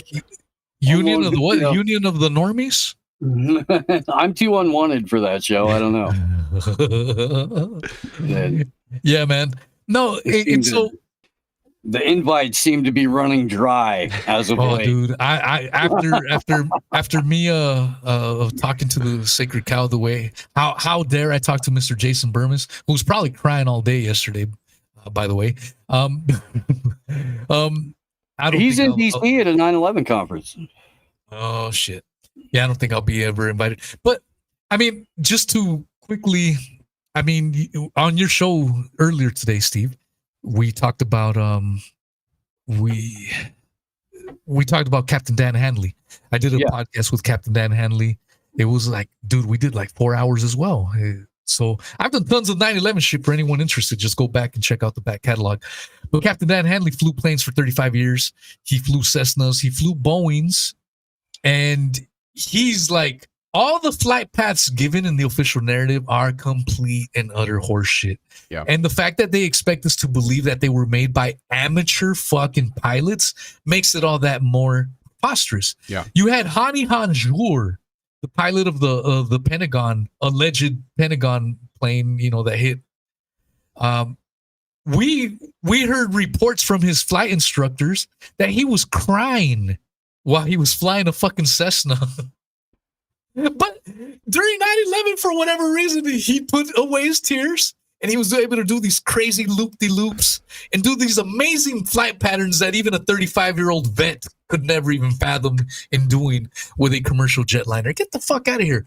But going back to the planes, he proposes that the planes. So, okay, let's say you don't agree that there was no planes. You say that there were planes. Another possibility is that they were remote controlled airplanes. And so a lot of people will dismiss that until you tell them remote control planes technology already existed as early as the 1970s. Yeah. So this wasn't new technology. It had already been in play for a couple of decades prior to this shit. So that's another angle to look at. So and that's what I feel about it. But specifically in play by Hollywood and a number of other special effects companies. Yeah. Yeah. So what do you think, Steve? What are your thoughts on that? On the towers? I mean, as far as plane, no plane thing? Plane, no plane, dues, all that shit, man. I mean, I've known a handful of people who were, at or in the immediate vicinity over the years. Talked to them. None of them ever reported seeing fragmented bits of plane rain down on or around the people around the building, which is immediately suspect. I know we're going to get to the Pentagon later, and I've got a little bit more on that, but everything that's happened since 9/11 has happened at an increasingly accelerated rate in order to get us to line up with pre-existing line items on Agenda 2021, Agenda 2030, the march into technocratic totalitarianism. It has been achieved in the span of, like, realistically 15 years. You're 24 years removed from it, but you have to have things like the Patriot Act in place. You have to launch the global war on terror. These things are messy. They do take time to implement, and you have to condition the populace in order to accept it, because if not, then it looks like France does today. Yeah. Or it looks like Nepal does today. Or it looks like Occupy did very briefly, in late 2010, early 2011. Before Medea Benjamin got involved. Dude, before Tim Pool got famous. Yeah, off that's of it. true. But I remember that fucker from there, from that era. My first encounter with that guy. Were you the one that pulled his beanie off?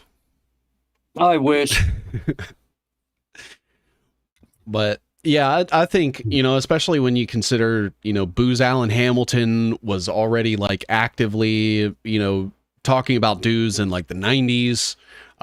You had Halliburton, which was directly connected to Dick Cheney. They had due technology. They're the ones that power Israel's Iron Dome. And, think of all the money that... With poached Lockheed engineers. Yeah.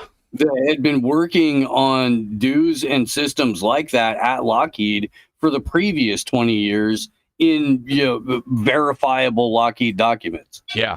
Yeah, I made a post recently that talked about, like, here's this company talking about dues in the 70s. Here's them talking about dues in the 80s and the 90s and how they use them, and they've been selling them to the military. Like, these are very real technologies. They have market shares, for crying out loud.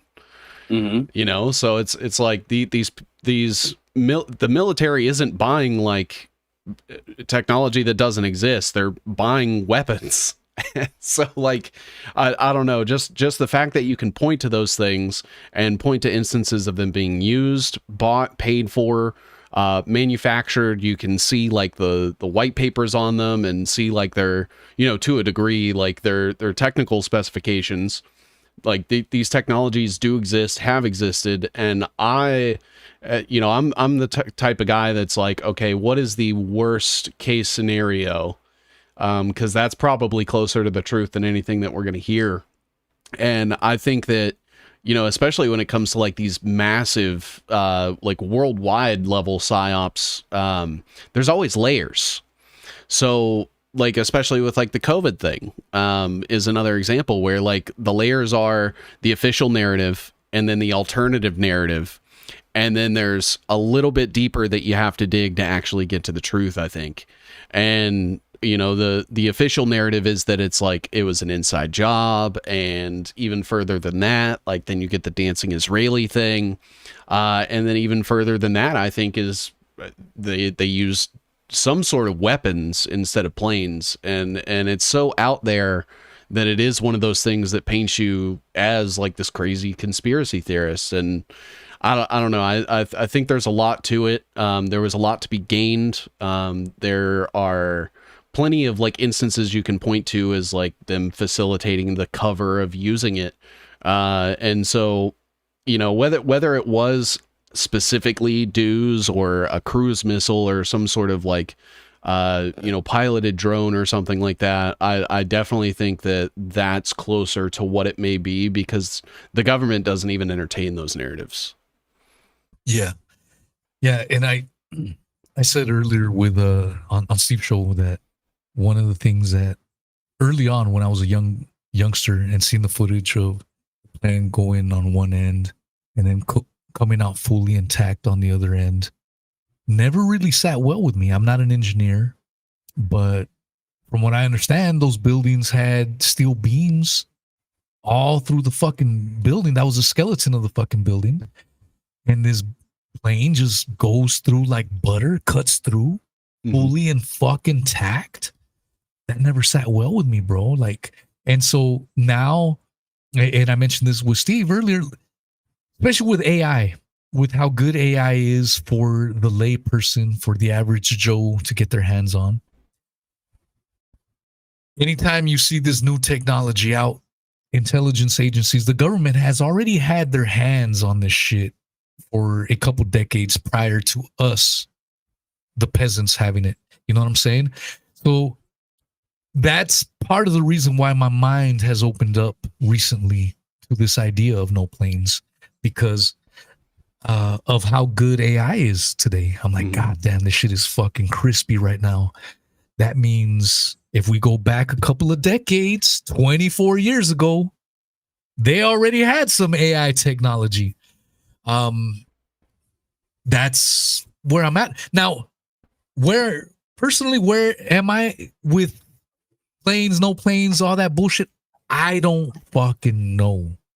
The only thing I know is that the official story of these Muslims living in fucking caves, hijack planes on the same specific day and hour where the government decided to do war games and all this bullshit. I do not believe that one fucking iota.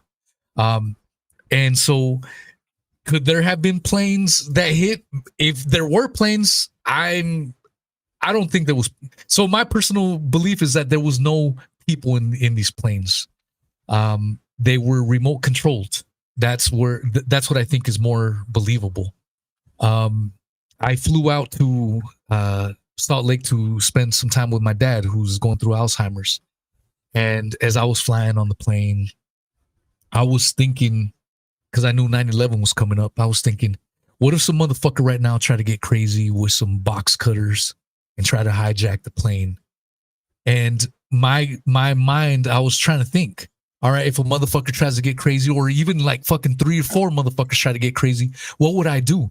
You know what I had quickly concocted was just, on the overhead luggage compartment, you know, people put their fucking carry-ons and whatnot.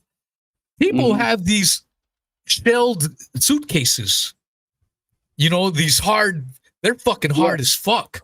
So what I concocted was, if there was a couple motherfuckers trying to hijack a plane, I would have found a couple of them fucking hard-shelled carry-ons, I'd rile up a couple motherfuckers. Hey, man, let's go after these motherfuckers. And that would have been my fucking weapons. Boom, conk a motherfucker over upside the head with one of these hard-shelled carry-ons. Problem averted.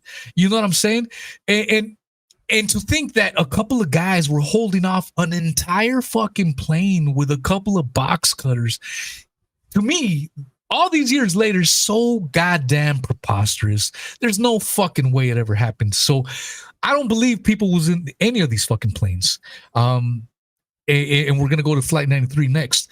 But my thoughts is, I'm open to the idea that there was no planes and it was CGI or whatever you want to call it, manipulation. Because again, the thing that sticks to my head is, why did they have to black out frames? What are they trying to fucking hide? Yeah, that's fucking weird. That doesn't sit well with me, if I'm being completely honest. Now, am I going with that? I don't know yet. My mind is still like, I don't know. Now, some people mentioned dues. Some people have mentioned thermite, and people going into those buildings weeks, maybe months prior to this event, and perhaps painting office buildings and shit, and maybe they were loaded in thermite, and maybe it's a technology that even modern day engineers can't grasp. The only ones that really know is the motherfuckers that was involved. And so, well, to that point, there was like a glowing hot pit under ground zero for months and months and months, which is not typical of, a structural fire. Yeah. And they even did a legitimate organic, even with a jet fuel accelerant, it would not stay that molten, that hot for that long. Weren't they also able to test like the sulfur levels of that specific type of thermite and compare it to like the chemical formula for thermate, which was like a very commonly used agent? I wanted to bring this up because you mentioned AI and like how long they've had this technology. I might have brought this up on your show before, but yeah, you have. But, okay, so tell me the article, where you got it from, and who's the author. Yeah, so this is a 1999 Washington Post article by William M. Arkin. And essentially what he's talking about is like the title of it says, "When Seeing and Hearing Isn't Believing." And he talks about various, instances where they have used like digital alteration and stuff. The first section talks about how they were able to take a 10-minute digital recording of a general's voice and essentially clone it and use that to mask his speech to make it sound like he was him. And then it goes into like how they deep faked Tom Hanks to make him appear as though he shook hands with President Kennedy when that movie came out. And then a little bit below that, it talks about Allah on the holodeck. And it talks about how Pentagon planners started to discuss digital morphing after Iraq's invasion of Kuwait in 1990. And they had kicked around the idea of creating a computer faked videotape of Saddam Hussein crying or showing other such manly weaknesses or in some sexually compromising situation. The nascent plan was for the tapes to be flooded into Iraq and the Arab world. The tape war never proceeded, killed, participants say, by bureaucratic fighting over jurisdiction, skepticism over the technology, and concerns raised by the Arab coalition partners. And then they talk about how, what if we did try to like use a bunch of drones and hologram technology to fake an image of Allah floating over Baghdad, urging the Iraqi people and army to rise up against Saddam Hussein in 1990. So this was 11 years before, where they were like, hey, what if we just like deep fake Saddam in these compromising situations? Or we made it appear as though the God of Islam appeared in the sky in front of everybody, like in real time. And so like when you speak to those technologies and stuff and how far back the military has access to those things before the public ever even knows they exist. I mean, this is like a clear-cut example. It's from a mainstream, quote unquote, reputable source. And it's from 1999. 1999, bro. Yeah. Look at this little piece from that same article that you just quoted. Voice morphing, fake video, holographic projection. They sound more like Mission Impossible and Star Trek gimmicks than weapons. Yet for each, there are corresponding and growing research efforts as the technologies improve and offensive information warfare expands. And again, this is 1999. That is insane, man. Yeah. And so, if they were confident enough to even kick around the idea that they could create a god in the sky to appear like physically in front of people, like video, that's like they were totally fine with deep faking Saddam Hussein, and that means that they had the capability. Yeah. And so, what's a couple seconds of footage where you just artifact a plane into the footage? 100%, man. Yeah, that's the part where it draws pause in me. As someone that used to reject wholeheartedly the idea of no planes, I was like, nah, that's bullshit, bro. Now I'm open to it. I'm not saying I'm there yet. I'm just saying I don't mock it. I don't dismiss it like I once did, man. No, there are a number of, like camcorder videos from various spots of people who taped a plane heading straight to the World Trade Center. Mm-hmm. So for like second, or I guess third party video, as far as that's what's the argument about that? Were they just released after the fact, and those people may not even exist, or they had footage that was confiscated that was then altered and released later? I'm not familiar with the argument for it or behind it.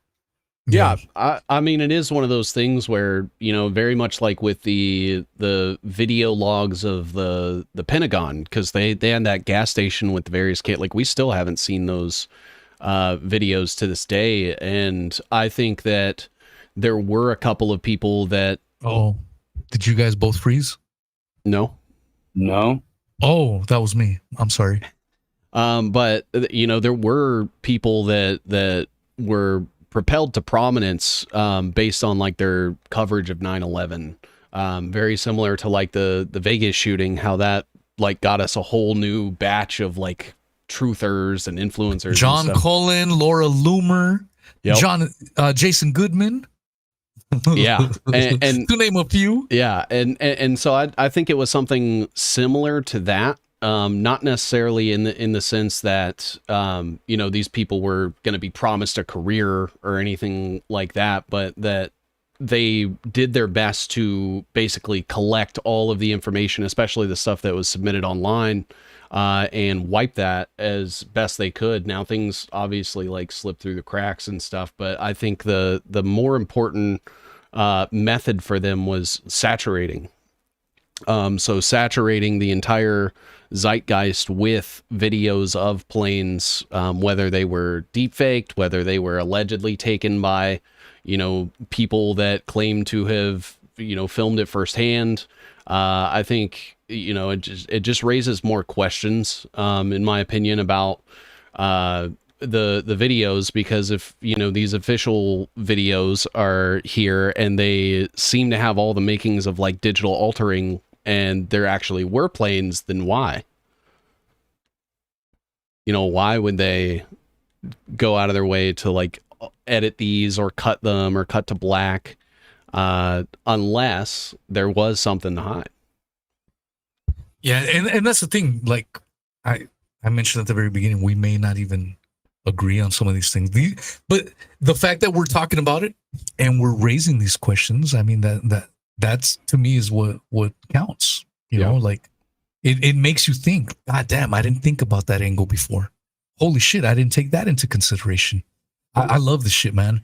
All right, so let's go to, well, before we get there, I had the clip lined up. I might as well play it now before we go into Flight 93. But one of the funniest clips that I remember. Well, fuck, I forgot about this one too. Let's play it real quick. This is George Bush in Sarasota. And at the time when, let's see, he's getting told about 9/11, blah, blah, blah. Boys and girls, sound this word out. Get ready. What word? Steal. Read these words the fast way. Get ready. Yes, play. So enough of that shit, I guess. So one of these pictures, it's when one of the guys comes up to George Bush while he's at the Sarasota Elementary School, and gives him the news. And a lot of people have seen that picture. That picture was taken by Douglas fucking Mills, the photographer Douglas Mills. Fast forward nearly 25 years later, Douglas Mills films allegedly the magic bullet that whizzed by Donald Trump's ear with a 20-second per frame camera. So this guy, for whatever reason, man, he has a knack to catch these once in a lifetime moments. Not once, but a couple of times at the very least. So the other clip before we move on to Flight 93 is this one, man. This one's an absolute piece of gold.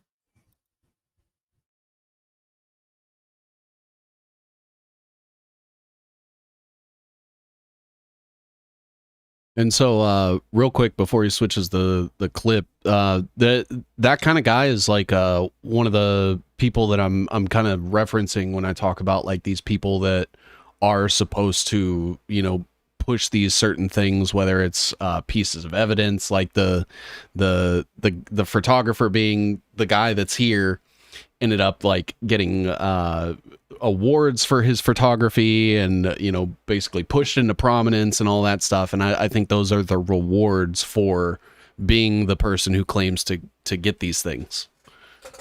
Yeah, that's the same thing that happened 160 years ago with the Lincoln stuff. Yeah.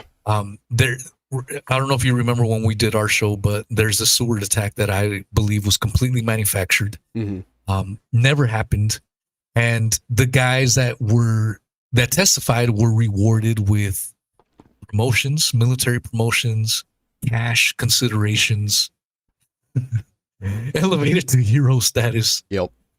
For their involvement in a fairy tale. And I guess in a way, it segues to Flight 93. Flight 93 was the plane that allegedly crashed into Shanksville, Pennsylvania. Black boxes were recovered in Shanksville. So all we saw was a little hole in the ground. And if we're being honest, and if we question the official story, this little hole in the ground is fucking preposterous. It's like they couldn't even fucking bother to get a proper bobcat, you know, a nice little excavator and dig the fucking hole even deeper. Yeah. But it's just a tiny little fucking mound. And we're told the fucking plane crashed into Shanksville, Pennsylvania, disappeared, blew up into smithereens. But they found black boxes there. However, in 9/11, although they found the passport, they couldn't find any black boxes there. If you can believe that. Of course. So, Flight 93, who wants to go first? What are your thoughts? What happened with Flight 93? Well, I think they should have made the plane out of those passports. Yeah. Yeah. No, I think that They really should have. Yeah. Strongest material known to man. It's the adamantium skeleton found in wolverines throughout the world. Yeah. No, I think that it was a way to kind of give like that insider narrative into like the victims. You know, there wasn't exactly like any sort of way to document like the people inside the tower while it was going on, and so us getting this voice, you know, this alleged narrative. I think there was a guy that was on the phone when it was happening. Beamer. Yeah. And so I think this was a way to kind of give people this insight and incite this fear, you know, to basically say like, look, these are real people. This is actually happening to them. It could happen to you. Yeah. Steve? The Flight 93 thing is just there's so many aspects of it are silly to me. The wreckage recovery and all of the scene that we saw afterward looked entirely like a stage production. This is also supposedly the flight where all of the sudden people had the ability to use cell phones. Yeah. Where previously that was never a thing, and then it wasn't a thing again for about another decade. Like, there's so many glaring inconsistencies with it that you can't take it at face value. Yeah. You know, and then immediately when they started doing movies about 9/11, none of them were about Manhattan. It was all about Flight 93. Like, there's just it. I don't buy any aspect of that story. None whatsoever. Not at all. I mean, I have the image of the Shanksville crash site on the screen, and to me, what it looks like is maybe they just launched a couple missiles there. Yeah. You know what I'm saying? That would give you the burnt effect. but to believe that a fucking plane made these indents on land, I'm finding it incredibly hard to believe, and I don't believe it. I believe this Flight 93 to be the 2001 version of what happened at the Seward home. In the Lincoln days, the Seward attack, we were told this one guy, Lewis Payne Powell, came into this mansion and beat the living fuck out of everyone. Didn't get a single scratch to himself. A complete and utter manufactured story, an event. And we fast forward to 2001, and we're told that these guys on a plane, they learn about a hijacking taking place at the same time, and they're like, let's fucking roll. And they made movies about this. I saw these movies and I was pumped up. Let's fucking roll, Todd Beamer. Let's fucking go. And now, all these years later, I'm like, God damn, bro, that's a crock of fucking shit. That never happened. And one of the things that a lot of official narrative apologists will often say is, well, what happened to the passengers? And it kind of triggers me in a way, because look, if they were willing to kill thousands during the collapse of the towers and thousands more after ground zero when people were getting cancer and millions more in Iraq, do you really think they give a fuck about 50 people on a fucking plane? Nope. And that's what gets me every time when people ask me that stupid fucking question. I don't know what fucking happened to the people on the plane. But we're all very glad that Seth MacFarlane switched flights, right? Yeah. And two, like, so I'm under the impression that the plane never crashed here, you know, and they were, and they were willing to purport that there was. So already it's like setting this level that the government is willing to admit that there was a plane crash when there wasn't. And then that just takes me back to like the deep faked planes for the towers in the Pentagon. Talmud Terry dropping some truth bombs right there. Oh shit. The Shanksville Gape. That's what the kids call it. God damn.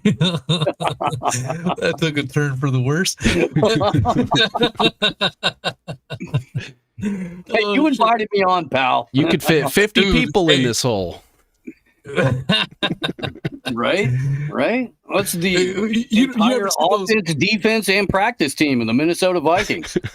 Dude, that's basically like a Pornhub thumbnail. Like that's the right. Oh, that's Bonnie Blue. Okay. That's what Andrew Tate saw when he went down there. Damn. Yeah, man. I mean, at least for me, the whole Flight 93. It's what Blair White saw when she bent over Alex. Damn. Ozempic Jones is one of the most disgusting people in the last 24 hours in terms. I know we're not talking about it and you guys are doing your thing on Saturday, but just the way that Ozempic Jones has like turned the whole Charlie Kirk thing into a money-making opportunity for him. Yeah. Like it's right on par with Rabbi Shmuley setting up a GoFundMe for himself afterwards. You want to join us on Saturdays, Steve? I got some stuff going on, but if it falls within that window, yeah, I would love to. I'll send you the link. Yeah, that's gonna be a good show. Yeah. But yeah, man, it's the whole story of Flight 93. My take on it is it never fucking happened. There was no such plane takeover. There was no such fucking passengers fighting. I saw on a Facebook post people were debating whether you could make cell phone calls, and they were like, oh yeah, I was on a plane the other day and I was able to make some phone calls. It's because the planes were flying low to the ground. That's fucking bullshit, because I was on a fucking plane just a week ago, and as soon as remember how they give you the alert about 30 minutes out before you start landing that you got to have your seatbelt on and shit like that. Yep. I could already see the Tampa fucking Bay. We're coming close to the airport. I pulled out my phone. I had no fucking service at all. So that fucking hypothesis, it's because they were flying low to the ground. They had fucking shit, man. No one's buying that. Well, that's a crock of fucking shit, man. Think back to 2001 and remember like how shitty cell phone coverage was. Like they literally had to have a Verizon commercial of a guy saying, "Can you hear me now? Can you hear me now?" on the ground. Yes. So you're a mile plus up in the air and flying hundreds of miles an hour, mind you. Yeah, and like routing from one cell tower to the next, like that is the reason why calls don't work. And they just so happen to be able to disregard all of those like very real facts about the technology in order to have this conveniently placed phone call that just so happens to give us an audio narrative of everything happening. Yeah, 100%. It's a completely manufactured event, man. And maybe at some point in time, maybe it would have been hard for people to imagine that the government would concoct such stories, but go back to the moon landings. Yep. Completely concocted and manufactured. Go back to Butler, Pennsylvania. Completely concocted and manufactured. COVID. So there's many instances where they manufacture and fabricate complete bullshit stories. Gulf of Tonkin. You want to go to the Gulf of Tonkin, where that's what kicked off Vietnam. That was completely manufactured and fabricated. Weapons of mass destruction in Iraq. That never fucking happened. Completely concocted and manufactured. So I'm only saying this for the people that are having a hard time conceptualizing that the government would actually manufacture these stories. And so the Flight 93, I don't fucking buy whatsoever, man. I believe maybe a couple of missiles were dropped here. Maybe the plane was shot out of the fucking sky. But the official story, I do not believe whatsoever. Yeah. Steve, 7. Yeah, I mean, absolutely. It's one of those things where, like you said, they're willing to kill the 3,000 people in the towers. What is shooting one missile at a plane, if the plane even existed? Because like I said, I'm part of the what planes camp. Because that's the thing is if they're gonna make the claim, they need the burden of proof, and it seems like anytime somebody makes a claim about something, especially from the government, they never meet my burden of proof. It's one of those things where it's like, if this story was coming from anybody that wasn't the government or an official source, it would be too ridiculous to believe. I'd have too many questions. But because it's being purported by intelligence agencies that commit psyops on American citizens, politicians that lie to us, and all of these like government contractors and government funded companies, just because it's coming from them, that should make you question it even more. Yeah, 100%. No, without a doubt. What you got to say, Steve? I know. You only got a few minutes left. Man. I agree. I think we're broad, broadly, if not fully, on the same page as far as all of that goes. I don't really need to add too much. Yeah. And the Flight 93 thing was one of those things when I heard of it, as a normie, as someone that accepted the official narrative, that kind of really resonated with me, bro. So that's why it's weird for me to not accept it at all and view it as completely manufactured, because at one point I did believe it. Yeah. I did accept it. I'm like, man, can you imagine being in a fucking plane and some hijackers take over? The fear, man. Yeah. And what do you do? Like, they're threatening to slice one of the attendants' throats, man. If I make a move, they're going to slice her throat. So maybe I got to stay put. And I'm, that's how much I was thinking into it. It was resonating with me, bro. And now I'm like, man, that's a crock of fucking shit. That's not realistic at all, man. It's not. but it was a Well, great and to your point propaganda about the piece. luggage, dude, if you wanted to slow down hijackers advancing towards the cockpit, you just have to dump the luggage in the freaking walkway. Yep. And make them climb over it all awkward, and then, throw a well-placed Sean Strickland kick or something like that. And you be, come in with the elbows. But yeah, I mean, it's hard enough to like maneuver through an airplane aisle just in general, let alone if you're the type of terrorist that likes to get drunk and do coke and hang out with strippers. Yeah. Yeah, that's the other interesting thing about it was how they would always show Muhammad Atta. Remember the very few clips of them getting their, I think they were at the metal detectors and he's wearing like some gray slacks and a blue shirt. And that was the only images that we ever got. And we were told, oh yeah, that was him, at checkout. The whole Muhammad Atta, I mean, that's who was in that plane allegedly, was in Flight 93, was Muhammad Atta. That's an interesting motherfucker, man. I think it was the Loose Change guys that played some clips of them interviewing Muhammad Atta's dad and asking him about 9/11. And Muhammad Atta's dad said, I talked to my son about a week later after 9/11, which is fucking banana. People already forgot about that shit. The other thing a lot of people have seemingly forgot, and I think it's important to bring up, is how the BBC, of all fucking rags, the fucking BBC did a report showing a lot of these people that were identified as hijackers were later found out to be alive. Yeah. Just normal Joes working. They weren't even hijackers at all.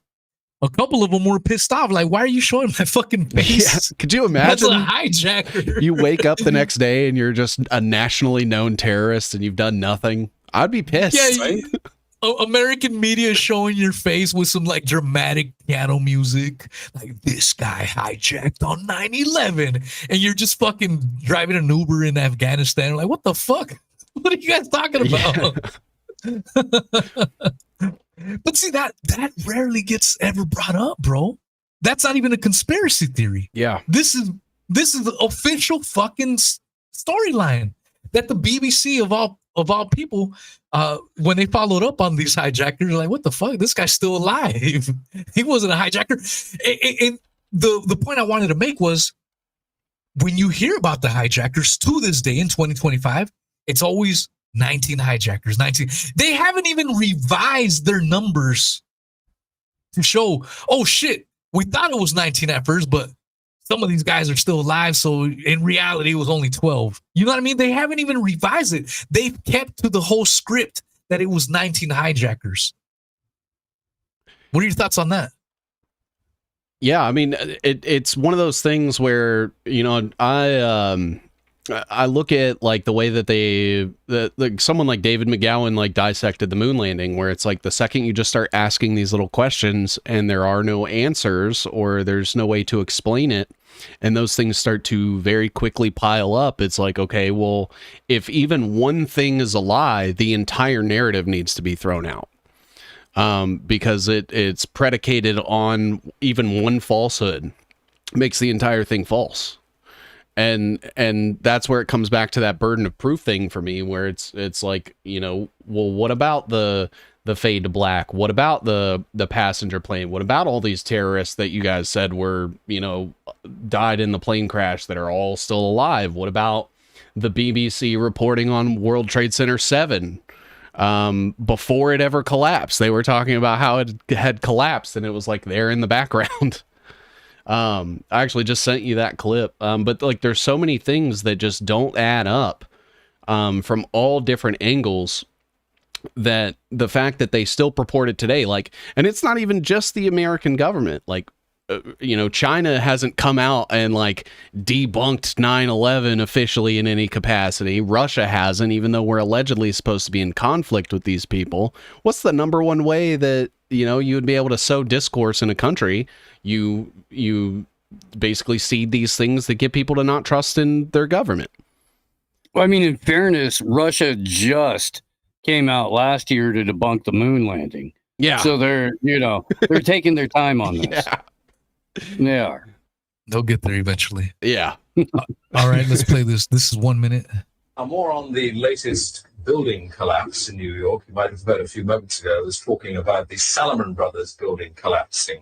And indeed it has. It seems that this was not a result of a new attack.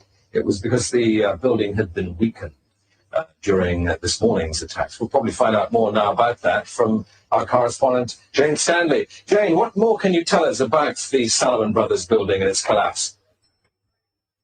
Well, only really what you already know. Details are very, very sketchy. As you can see behind me, the Trade Center. So that building with the red arrow pointed to it is World Trade Center 7, and she is reporting as though it has already collapsed. Yeah, 100%. Appears to be still burning. We see these huge clouds of smoke and ash, and we know that behind that there's an empty piece of what was a very familiar New York skyline, a symbol of the financial prosperity of this city, but completely disappeared now, and New York is still unable to take on board what has happened to them today. Yeah, that's a key little clip that maybe some folks remember, but maybe other people have never even seen it. So like you pointed out, Seven, he's right. She's reporting about a building that is still standing right behind her, leading one to believe that she was handed these talking points that the building was going to collapse. And I'm glad you brought it up, dude. I completely spaced out Building 7. How the hell were we going to talk about the Twin Towers and completely bypass Building 7? Because Building 7 is massive. Yeah. If you are a normie and you're having a hard time following us along, the one even normies have a hard time explaining away is Building 7. When you see the two towers coming down, the official story tells us that it was jet fuel. Yeah. That weakened the steel beams and then causing the buildings to fall upon their footprint. When we look at WTC number 7, World Trade Center number 7, it didn't receive any plane damage. And the bitch fell crispy straight fucking down. Yep. Free fall. How the hell do you explain Under that 8 one? seconds, start to finish, complete free fall. Totally flies in the face of everything that NIST reported, the official 9/11 commission, all of that. They're just, it's completely based on trust me, bro. Yeah. Yeah, pretty much, bro.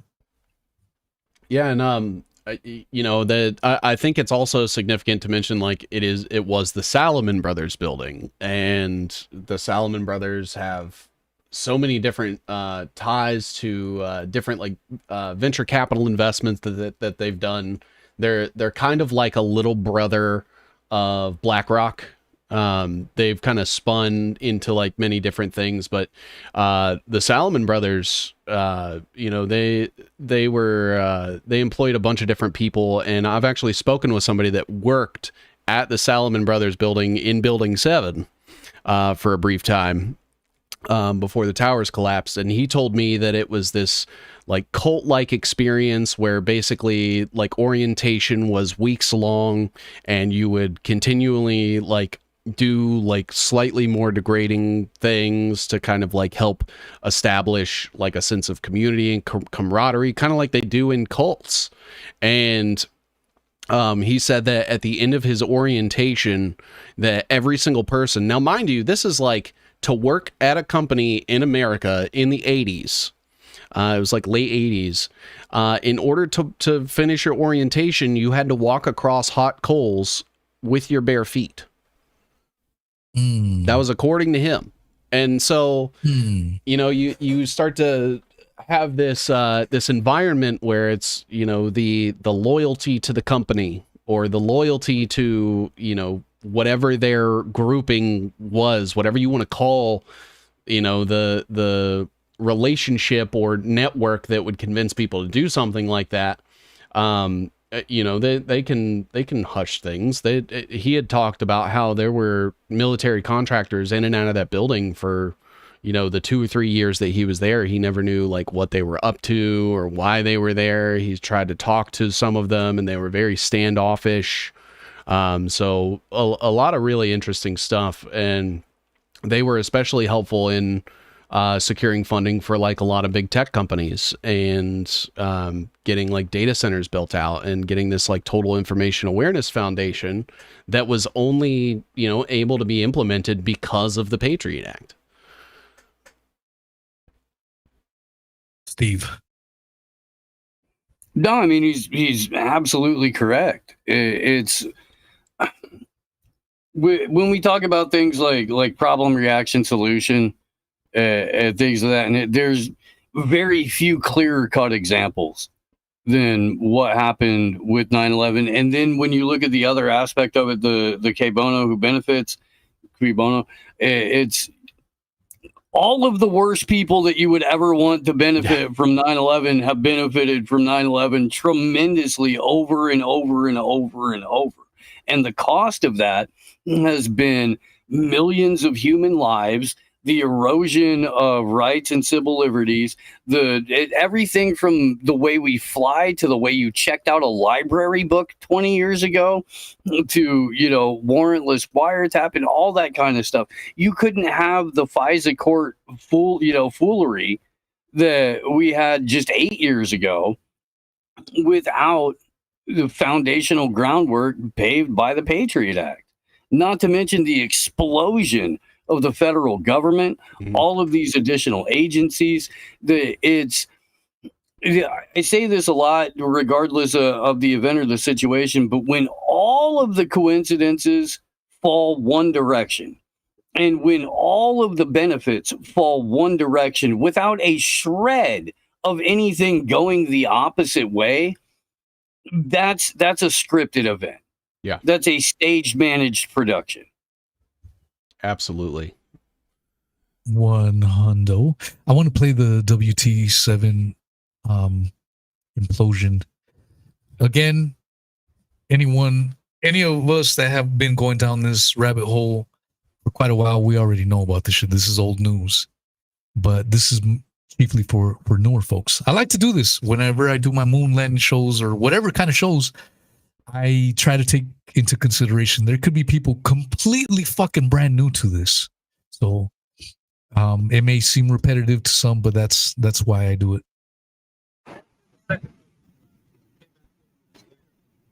Look at that shit, man. That is a crispy, well done demolition. Boom. Look how beautiful that is. Fucking flawless, bro. Look at that shit. Flawless, man. Look at the lines right here. Straight fucking down. Look at this. Look at that. Oh my god, dude. Flawless victory. Insane. That is, I mean, obviously we all agree that it was an inside job, but you gotta give it to him. That was a thing of fucking beauty, man. I've seen videos of controlled demolitions by these other crews, and they're clunky. The buildings kind of bounce up and down and all that. When you see these ones, dude, it's so fucking crispy and perfect. Like, you got to be in awe. But the fact that they expect us to believe that office fires is what brought down World Trade Center number 7. The fuck out of here, man. There's no fucking way. I stated at the very beginning, I went to the fire academy in 2008, and I didn't realize it at the time because I was normie and I accepted the official narrative. But I think my fire chiefs were trying to give us clues without giving us clues. Yeah. Because when we were going over how to fight fires in high-rise buildings, they emphasized. Now that I look back, I'm like, oh shit, they were trying to tell us, but they just didn't say it. I remember my fire chief saying, prior to 9/11, you could fight fires in high-rise buildings for days, bro. if we got a call at a 45-story building, let's say the fire is on the 43rd floor, we would go to the 42nd floor. You could even go to the 44th floor if you really wanted to. You'd fight fire, boom, knock the fire down for a few hours, boom, boom.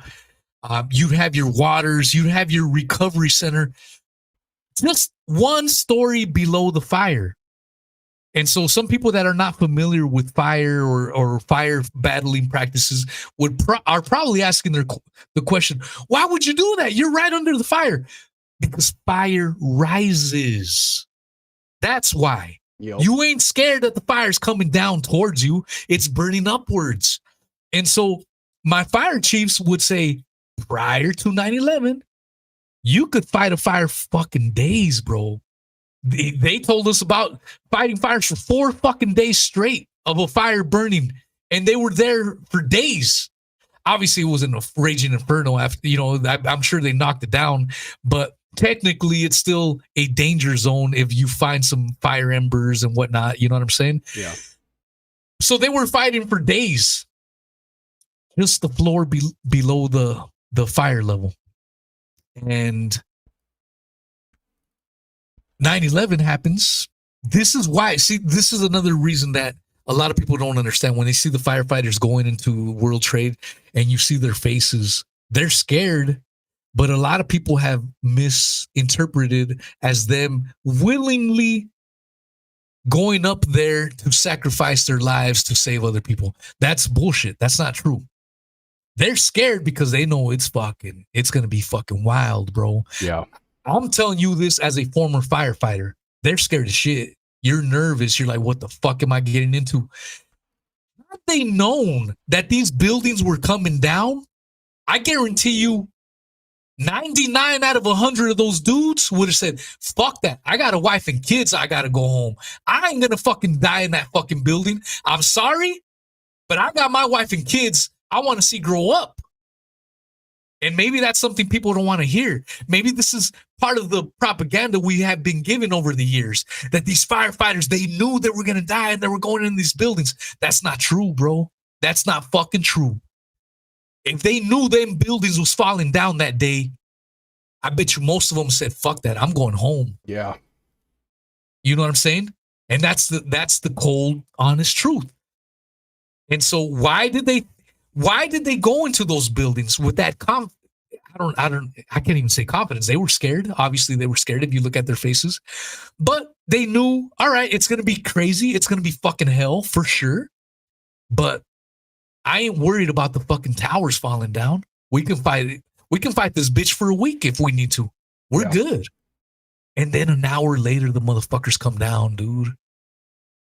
Insane. That's fucking cold, bro. Yeah. It's cold. With little pops coming out all along the way, as buildings do when they're being demolished.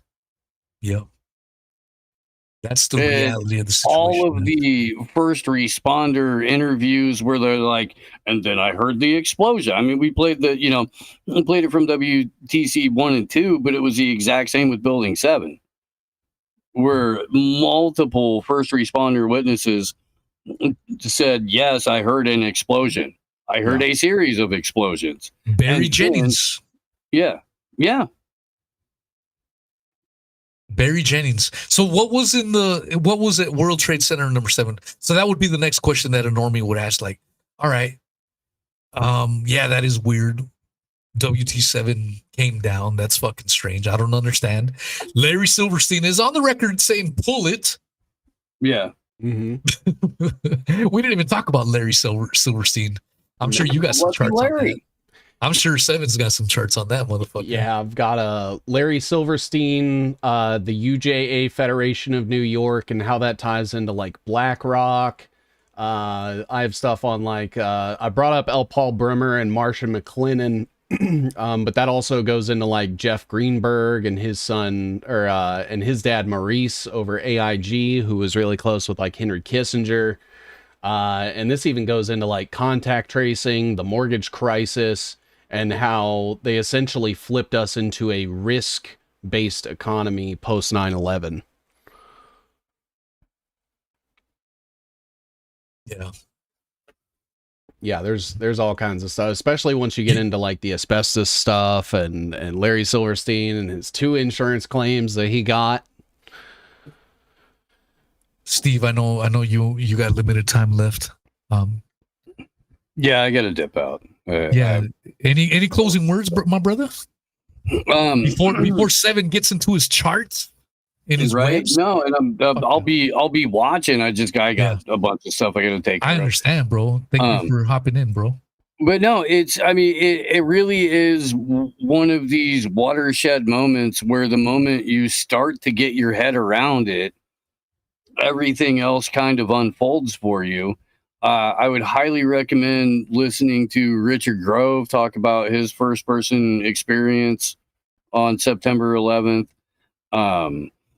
He was one of the only Building 6 whistleblowers, which I don't think has been discussed yet, or at least today on this show. But yeah, there was the 4th building that went down that day.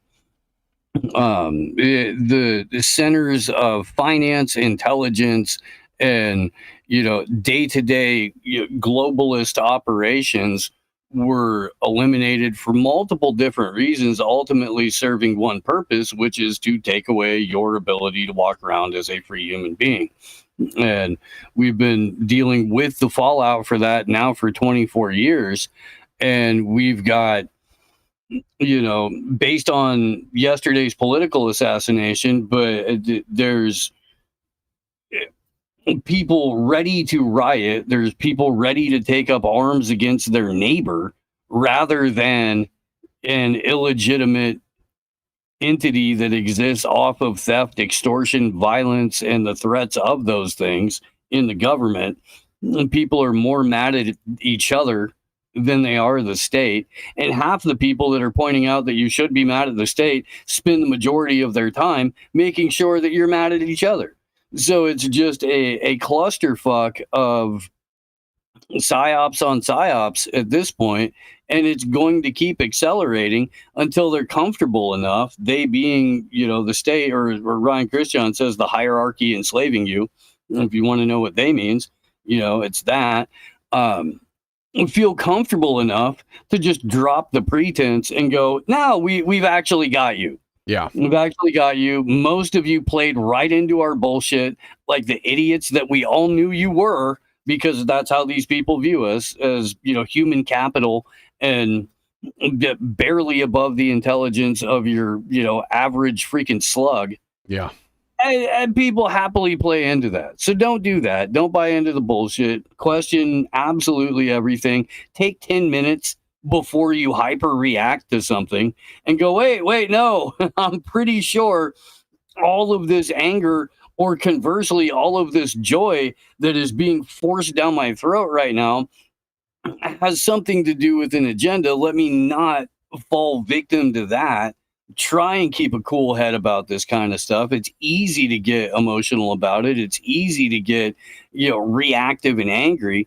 And that's what the desired outcome is. So the less you can do that, and the more you can pull back just a little bit and take a look at things from a non-overly emotional point of view, the better. Yeah, absolutely. Emotion is the enemy of logic. Mm-hmm. Yeah, every time. But yeah, thank you both, gentlemen. And yeah, I'll let you know about Saturday. I don't know, probably by the end of the day. Well, thanks for stopping by and chat with us, man.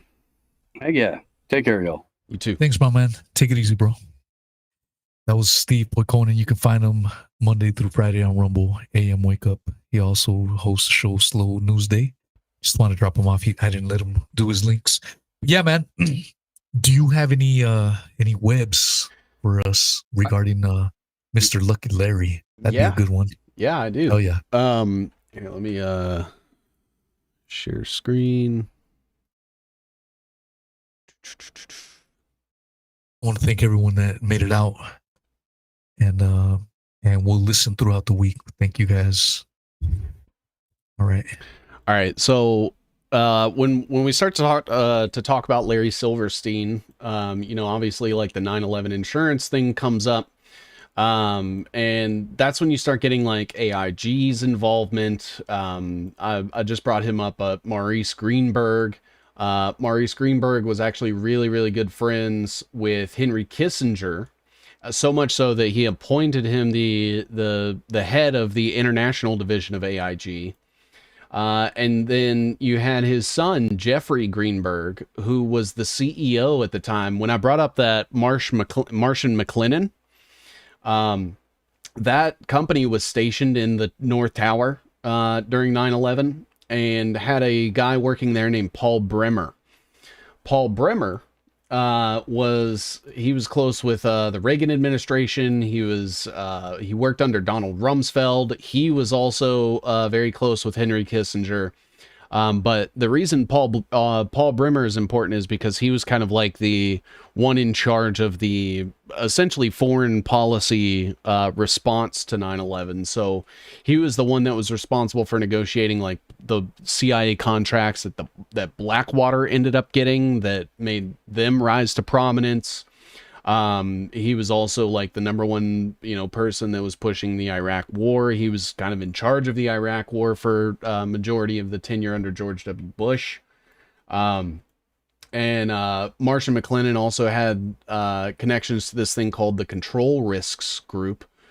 Just another company that basically measures how risky something is based on various socioeconomic factors. That's going to come up a little bit more when we get into BlackRock. Martian McLennan was tied to this company called Kroll Incorporated. And the reason that's important is that it was created by this guy named Jules Kroll, who was he's Israeli intelligence, and I believe he's the uncle or the father of that comedian. Do you know Nick Kroll? Is that aren't there cartoons or some shit like that? I think he has a cartoon or something, but he was that's what's coming to my mind. Yeah, he was like, do you remember the show The League? I do not remember that specifically, but if you pulled up a picture of him, you'd know exactly who I was talking about. What was his full name again? Nick Kroll. Nick. Okay, I got you, bro. Go ahead. And Jules Kroll, I can't remember 100%, but he's either the father or the uncle of Nick Kroll. Now Jules Kroll is like in Israeli intelligence, and he had this thing called the Kroll Bond Rating Agency, which is another one of those like risk assessment companies. They kind of tell you like, based on these factors, your company's worth this much. Okay, so his dad is Jules Kroll. Okay. Yeah, Nick Kroll was born in 1978. Is an American actor, comedian, writer, and producer.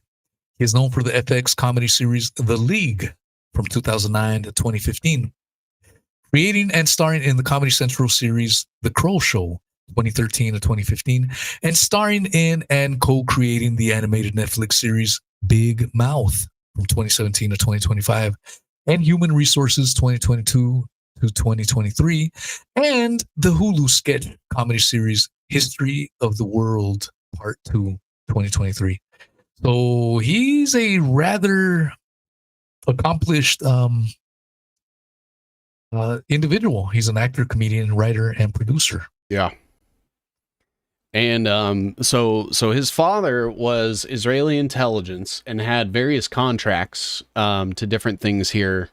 So he had that Kroll Bond Rating Agency that was funded by Bessemer Venture Partners.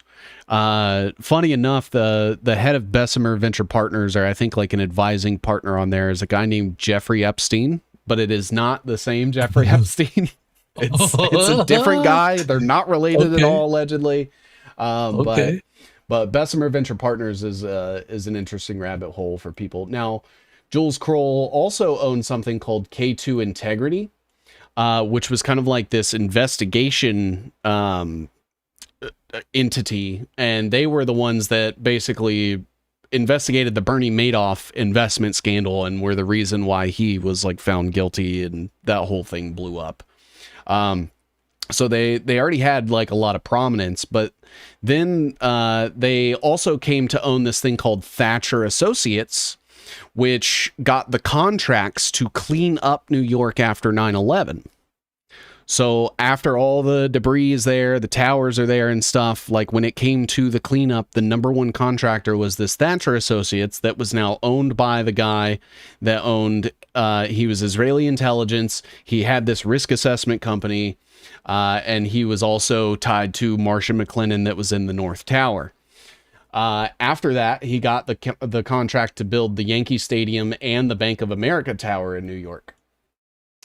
Now, with J. Kroll Associates, another one of his companies, they were associated with a company called Skadden, Arps, Slate, Meagher, and Flom, which is also, that has a couple of other ties into like the 9/11 people, especially when you start bringing in Drexel Burnham Lambert, because Jules Kroll was also a part of that.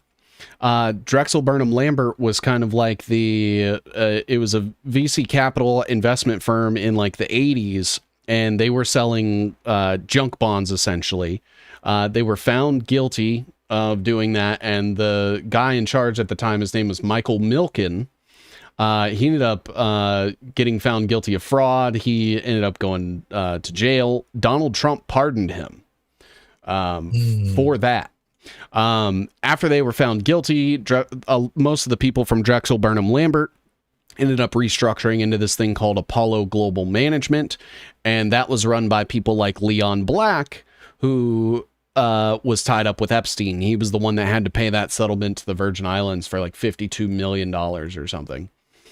Now, part of that same Skadden, Arp, Slate, Meagher, and Flom was a guy named Patrick Fitzgerald, who helped Scooter Libby with the Valerie Plame affair and was over the organized crime terrorism unit under Bush. And Patrick Fitzgerald was doing that Valerie Plame affair with Scooter Libby, who was like Dick Cheney's right-hand guy.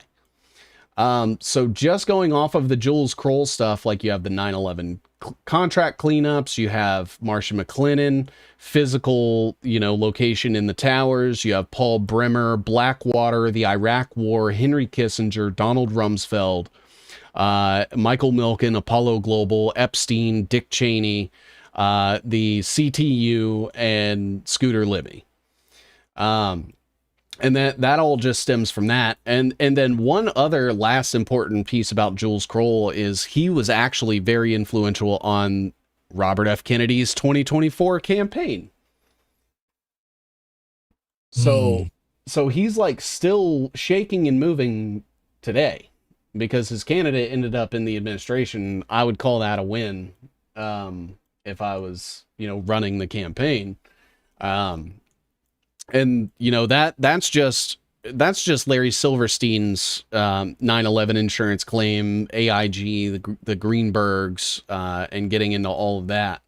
And that's without getting into like Alvin Krongard, and who was the guy that trained Alvin Krongard? George something. Oh man, now it's escaping me. George Tenet. That's it. George Tenet. Now I bring up this UJA Federation of New York because there are like a lot of prominent people that are a part of this, and I kind of have I have a feeling that they were a lot more prominent in the execution of this than has ever really been like kind of discussed. Now, so Larry Silverstein was part of UJA Federation of New York. They were basically like an offshoot of the JCRC of New York, where Bennett Golub was a part of that. And I'll be bringing him back up here in a second because a couple other people that are attached to the UJA Federation of New York, Robert Stephen Capito, who was part of Blackstone Financial Group and is a founding member of BlackRock with Larry Fink. Oh. BlackRock. Now we're getting somewhere. Yeah. So BlackRock is also heavily involved with the UJA Federation of New York. And the reason I bring up BlackRock, Blackstone, Larry Fink, all that is you heard me mention earlier that like post 9/11, we got into like a risk-based economy. where essentially, you know, you had things like Aladdin, which is BlackRock's like investment program, that basically scours all of the available information on the internet. And it determines like through social media posts and like the economy and, you know, the way that socioeconomic factors are happening. It takes into account like war and other geopolitical instances. But it essentially, the reason BlackRock is so successful is because they standardize the idea that we should value companies based on their actual or their possible potential instead of the actual assets and things that they own. So companies used to be valued based on like how many buildings do you have, how many people work there, you know, how much money do you have in the bank, what assets do you know, produce, what services do you have, any inventory, and all those things, and you would get like a basically an evaluation of the company. And you know, now it's not necessarily based on any sort of thing that the company has, but it's projections of how well the company will do. And all of that is kind of ran through this Aladdin program that BlackRock spent the 80s like selling to different companies. And I think they needed something very much like the PNAC, where they needed to flip this on its head and make it to where they could start making like a speculative economy and say like, oh, this company's risky, this one is less risky, and then have like various factors to kind of explain that. And, you know, from there, we had what I consider like a very quick capturing of the market, because you had BlackRock that could basically tell you what company was worth it, what company wasn't, and then all of the other investors would follow suit. So that's where you start to get into like Aladdin and the Monte Carlo simulation. That's sort of what it's based off of. So the Monte Carlo is like this this casino, and people in the Manhattan Project, that's actually coming back up. So you had like Nicholas Metropolis and other people that were basically saying like, hey, we can use this Monte Carlo simulation and run it through like computer simulations and basically simulate what could be real world events. And that eventually became the Aladdin network, or the Aladdin program, thanks to Bennett Golub, who I mentioned earlier with his JCRC of New York, and Charles Halak. Now, Charles Halak, Israeli intelligence, member of Israel, like a citizen there. And he was also tied up with the First Boston Corporation that Robert Stephen Capito was also part of. First Boston ended up like spinning Blackstone, BlackRock out of it. And it kind of became its own thing. And the reason that that's important is because, you know, this Bennett Golub guy, this Charles Halak guy, one of them being tied up with the JCRC, the other one directly coming from Israel, created Aladdin, the program, from the company Sun Microsystems that ended up getting absorbed into Oracle. And Sun Microsystems, you know, comes from Stanford University. I always talk all the time about, you know, like Peter Thiel and Sergey Brin and all these like tech guys that came from Stanford. And it's because Sun Microsystems was one of Stanford's like most prominent products to come out of the university. And it was all essentially DARPA, Israeli intelligence, and then a bunch of guys in like the financial sector. So you had like Kleiner Perkins and Andy Bechtelstein was part of it as well. He ended up going to Google, and you start getting like Apple's involved, and Wish and Formation 8 and LG, Palantir. And so you start to slowly get all these companies that rose to be billion-dollar companies after the events of 9/11, and a lot of it is largely based on the fact that they all follow Aladdin, and they follow the Blackstone formula and the BlackRock formula, and so what you had was post 9/11, BlackRock was able to essentially set the stage and say, you know, these companies are worth investing in. We're investing in these. Our program.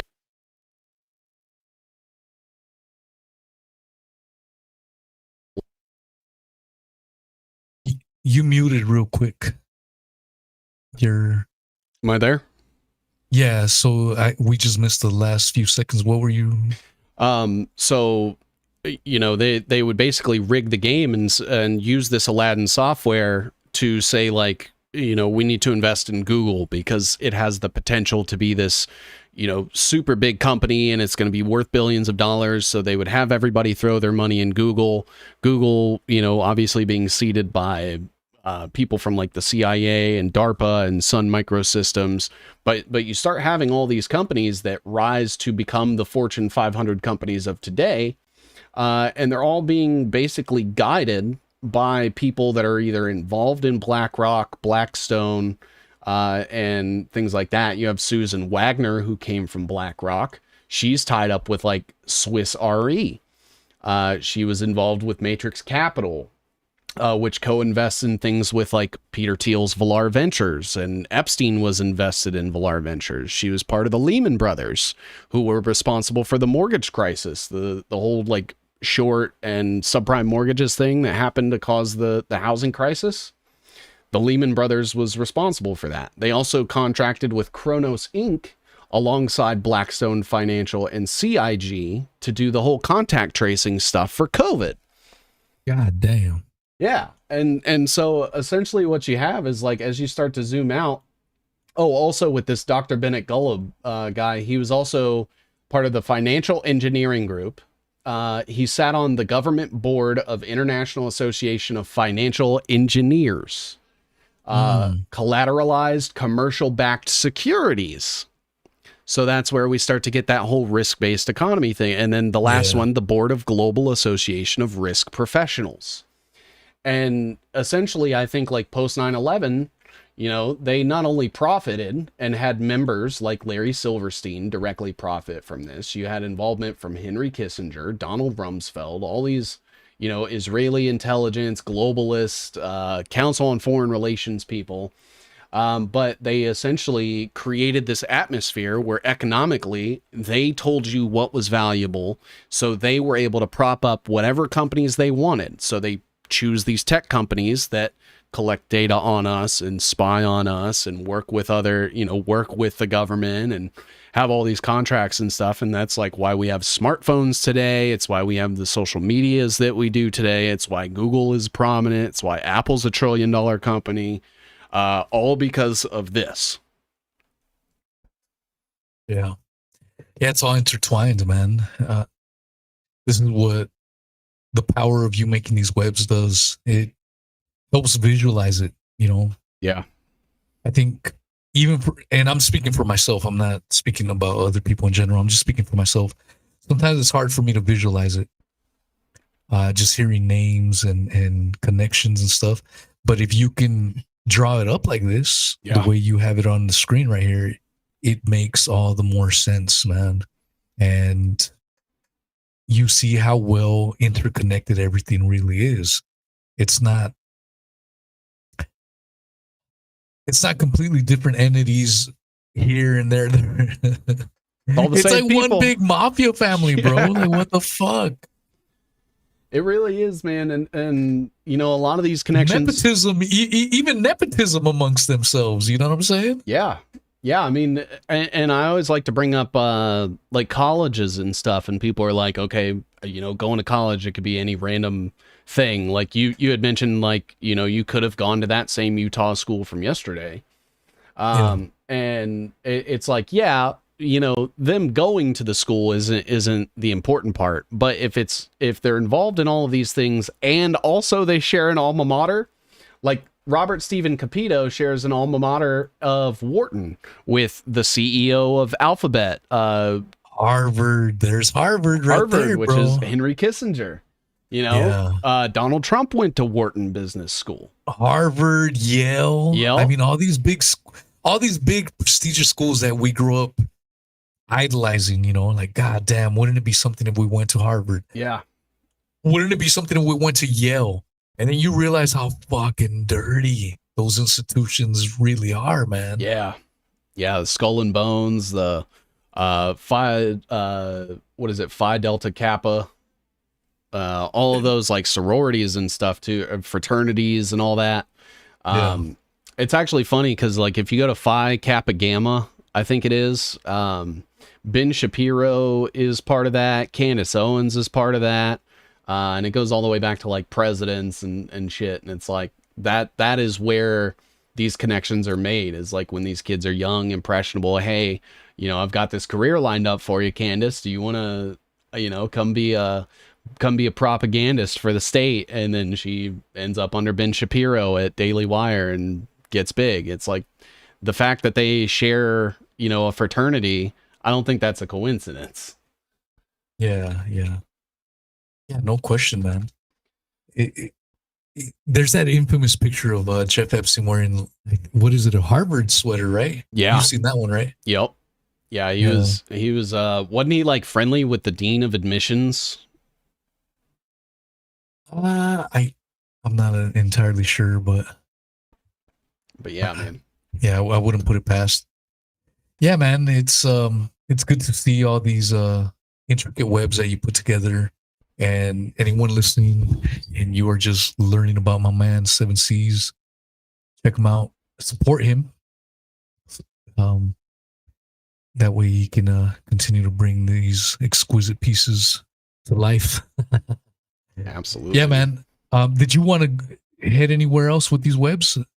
I mean, this just all ends up like ultimately tying into like the I see Donald Trump right there, bro. Oh yeah, he's look at this shit. Yeah, because he was tied to the Michael Milken thing for pardoning him, but also he has a financial advisor in Larry Fink. Like Larry Fink is literally in the White House, like helping make financial decisions. You have Larry Ellison, who, you know, Oracle ended up absorbing Sun Microsystems, which is what Aladdin is based off of. And then Larry Ellison owns Oracle, and now he's one of the richest men in the world, allegedly. He was part of Operation Stargate with Donald Trump. And you know, Oracle funds things like the Joe Rogan podcast. And so you have this guy who's like a billionaire off of what I consider like the technological coup of our country, paying Joe Rogan to talk about how our country is captured and control. And we did a show, man. What was it called? Joe Rogan, the PSYOP Influencers 2.0. Yeah. I've been doing this podcast for 6 years now. And that is already in the top 5 of my all-time downloads, which is quite a feat, man. Yeah. I've done we're going up on 300 shows nearly. I've done more than that. I mean, I only number certain episodes, but then I've done upwards of almost 500 shows at this point. Yeah. And yeah, that show was I've got a lot of great feedback, man. People have a hard time believing that some of these figures that they listen to on a regular basis. And I was one of these figures. I'm not trying to portray myself as a holier than thou character. No, man. Anyone is susceptible to falling for these psyops. Yeah. And Joe Rogan is one of these guys. We've talked about him ad nauseum, but if you guys are more curious, check out that show, Joe Rogan PSYOP Influencers 2.0. And we brought up how he has brought up various people that were tied to Epstein. He'll talk about Epstein all day long, but when he has people that were tied to the hip to Epstein and he has them on his show, yeah, he never brings up their Epstein connections. One of those examples we gave was a cook that he had, Mr. Lang. I can't remember his first name, Michael Lang. Yeah. Or some shit like that. He's a professional chef out of California. And he was Epstein's cook for so many fucking years, man. He knew Epstein's inside and outs, man. He knew everything about Epstein. And Joe Rogan, not a single fucking time brings up the Epstein question. And this is the guy that we are told, oh no, he's on the alternative media. He's on our side. This is a good guy. Let's trust him. Yeah. It's complete horseshit, man. He's a propagandist as well, just like Alex Jones, just like so many of these other nefarious characters, man. Yeah, absolutely, man. And you know, it's to the point where like I've started to see some videos come out about him that are like basically dragging him for like an hour. And you know, a lot of people like to make the case that like he doesn't know. I don't think that's true. That doesn't fly anymore, bro. I think he knows full well, because all it takes, like, if I can figure it out without all the resources and the money and the connections and stuff that I have, or that he has, then how can you not? I mean, you're literally right there on the face of it, and you can say like maybe it's an outside looking in thing, but I don't know, man. It's to the point where it's like I know well enough about the world that if anybody offers me something, there's a catch. And you don't become the number one podcast in the world without making a few concessions. And I think that's important, especially when like it's been known that he will work with PR people to secure guests in order to push specific narratives. And you know, one person I like to bring up is Trevor Fitzgibbon. Trevor Fitzgibbon has worked directly with, like, he works directly with like Michael Flynn and that whole network that I've talked about, you know, ad nauseum.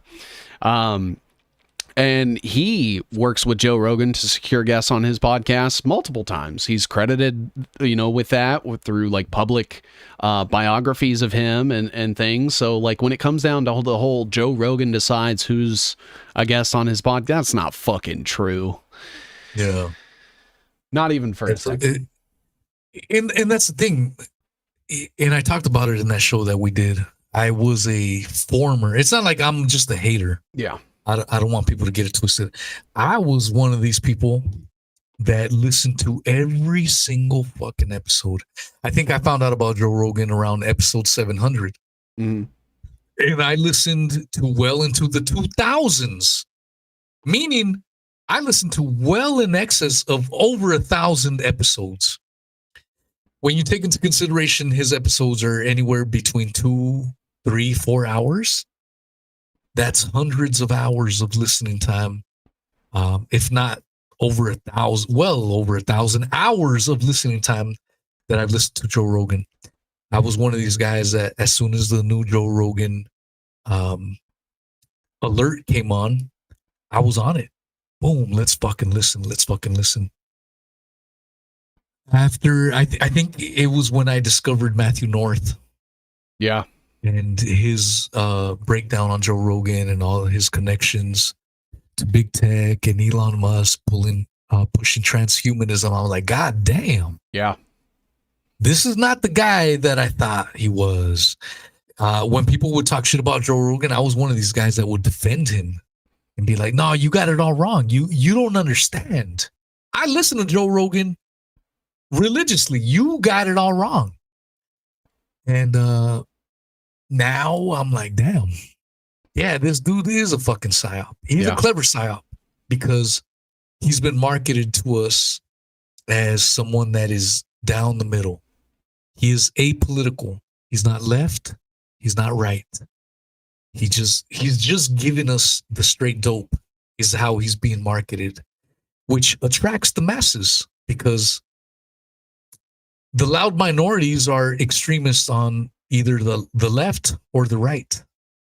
And Joe Rogan captures that mass in the middle. Yeah. Huge mass. That's why he's the number one podcast. But as you broken down and as we have talked about in the past, he's a beautiful psyop. Yeah. I mean, you can't deny it. It's great. Because I was fooled for it for many, many fucking years. And even when I started waking up to him being a psyop, it took me a while to process and finally admit, God damn it, I've been psyop. That takes character though, man. It's you know, it's easier to fool a man than convince him he's been fooled, and it's only when you're like able to step outside of your preconceived biases and admit it that it's like, okay, well now we can start somewhere. And you know, it's from there. It's like, you know, you fall for one, do you fall for the next one? you know, and because that to me says like, okay, I've learned, you know. So if you were like, oh man, they got me on Joe Rogan, but you know, the 9/11 official narrative is totally real and legit, you know, that if you were to turn around and do something like that, I'd be like, man, you didn't learn anything. Yeah, and that's the thing. That's why, going back to Joe Rogan, that's why it was such a clever and beautiful psyop, because he would question the moon landings. Yeah. Joe Rogan would question 9/11. He would bring up World Trade Center number 7, which prior to me realizing he was a psyop, I'm like, damn, this means to me that he's on our side. He's our guy. Yeah. Because he's questioning the moon landings. He had Bart fucking Sabrell on a show. I had Bart Sabrell on my show. Like, goddamn, Joe Rogan had Bart Sabrell on his show about the moon landings? Holy fucking shit. Yeah. And then you realize, oh man, fuck, he's a psyop too. And that's how a good psyop works. Yep. I mean, let's talk about the Union of the Unwanted real quick. You don't have to get into it if you don't want to, but I've been perma-banned, so I don't give a fuck. But when they first started, one of the things that attracted me about Union of the Unwanted is that they brought Dr. Robert Malone. They brought Dr. Peter McCullough in the early parts of COVID. That to me was massive. I'm like, oh man, these are the doctors that question the COVID narrative. Yeah. This is fucking huge. And they're going on my homeboy Ricky's show, my homeboy Charlie Robinson show, my homeboy Midnight Mike show. These are homies of mine. Yeah. And these big fucking names are going on their fucking show. God damn. And then years later, I'm like, damn, I don't trust this Robert Malone motherfucker. Yeah. I don't trust Dr. Peter McCullough. I don't trust RFK Jr. They're pushing bullshit agenda. It's in a similar vein to the Joe Rogan shit. They gave us bits of truth that made us believe them. Made us believe that they were on our side. But then when you dig into it a little deeper, you realize, damn, these motherfuckers were psyops as well. Yep. Absolutely. Crazy, Peter McCullough has me blocked. he blocked me because I did some digging into the wellness company, and you know, he's the chief scientific officer over there, and I showed people like, hey, the CEO of the wellness company used to work for a DARPA program that creates smart dust. Just so you guys are aware. And you start getting into like the nanotech conversation. That's exactly what the fuck they were warning about in the vaccines. Yeah.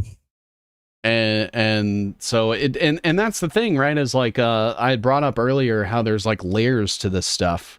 Any good psyop will have like multiple layers.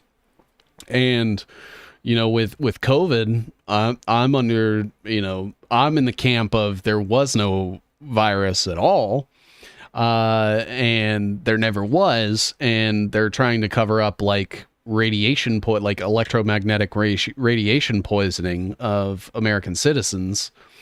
But they were there to capture that middle ground where it's like, I'm not taking a vaccine, but virus, the COVID virus is real. They were the ones to capture those people where, I'll believe what you say, but you won't tell me what to do. And so they brought them into the fold and they got them back in and believing the COVID thing. And I think it's all just to cover up like this technocratic control scheme, because without like the wireless signals, without the 5G, the 6G, the Wi-Fi, the Bluetooth, all these things that make us sick, they wouldn't be able to monitor us all the time. They wouldn't be able to keep tabs on us. The Patriot Act wouldn't exist. They wouldn't have a way to do mass surveillance and create companies like Palantir and all of these things. Yeah.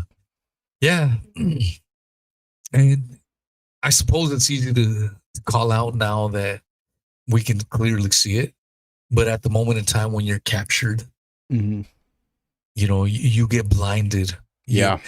And maybe that's one of those natural instincts as humans where we want heroes. Yeah. We want someone to save us.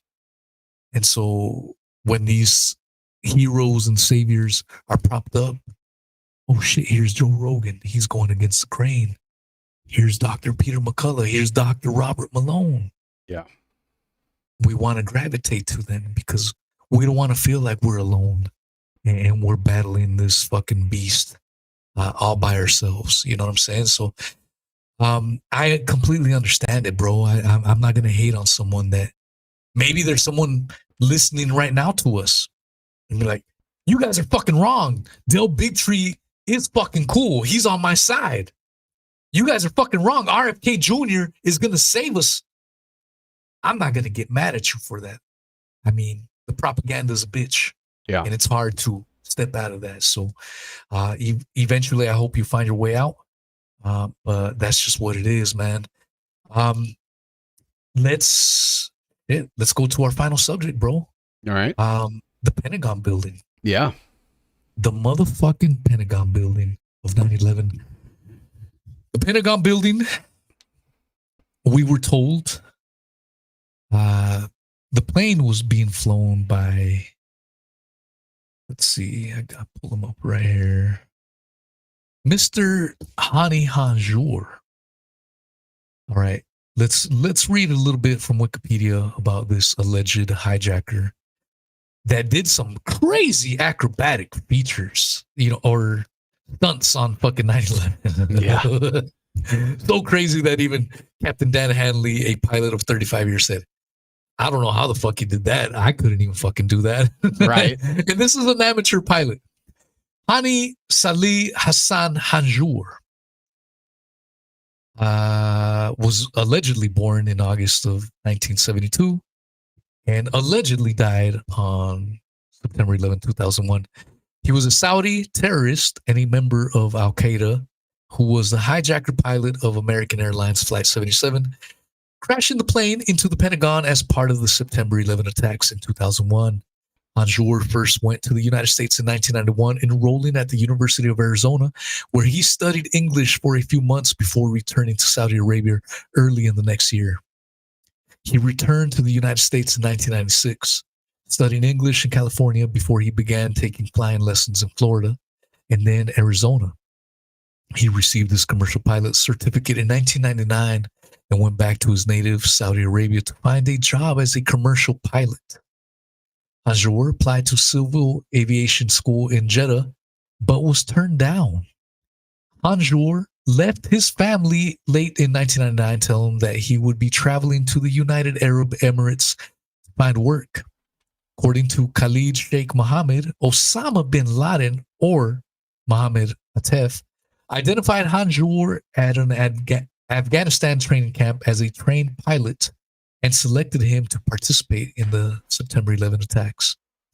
Hanjour arrived in the United States again in December 2000. He joined up with Nawaf al-Hazmi in San Diego. They immediately left for Arizona, where Hanjour engaged in refresher pilot training.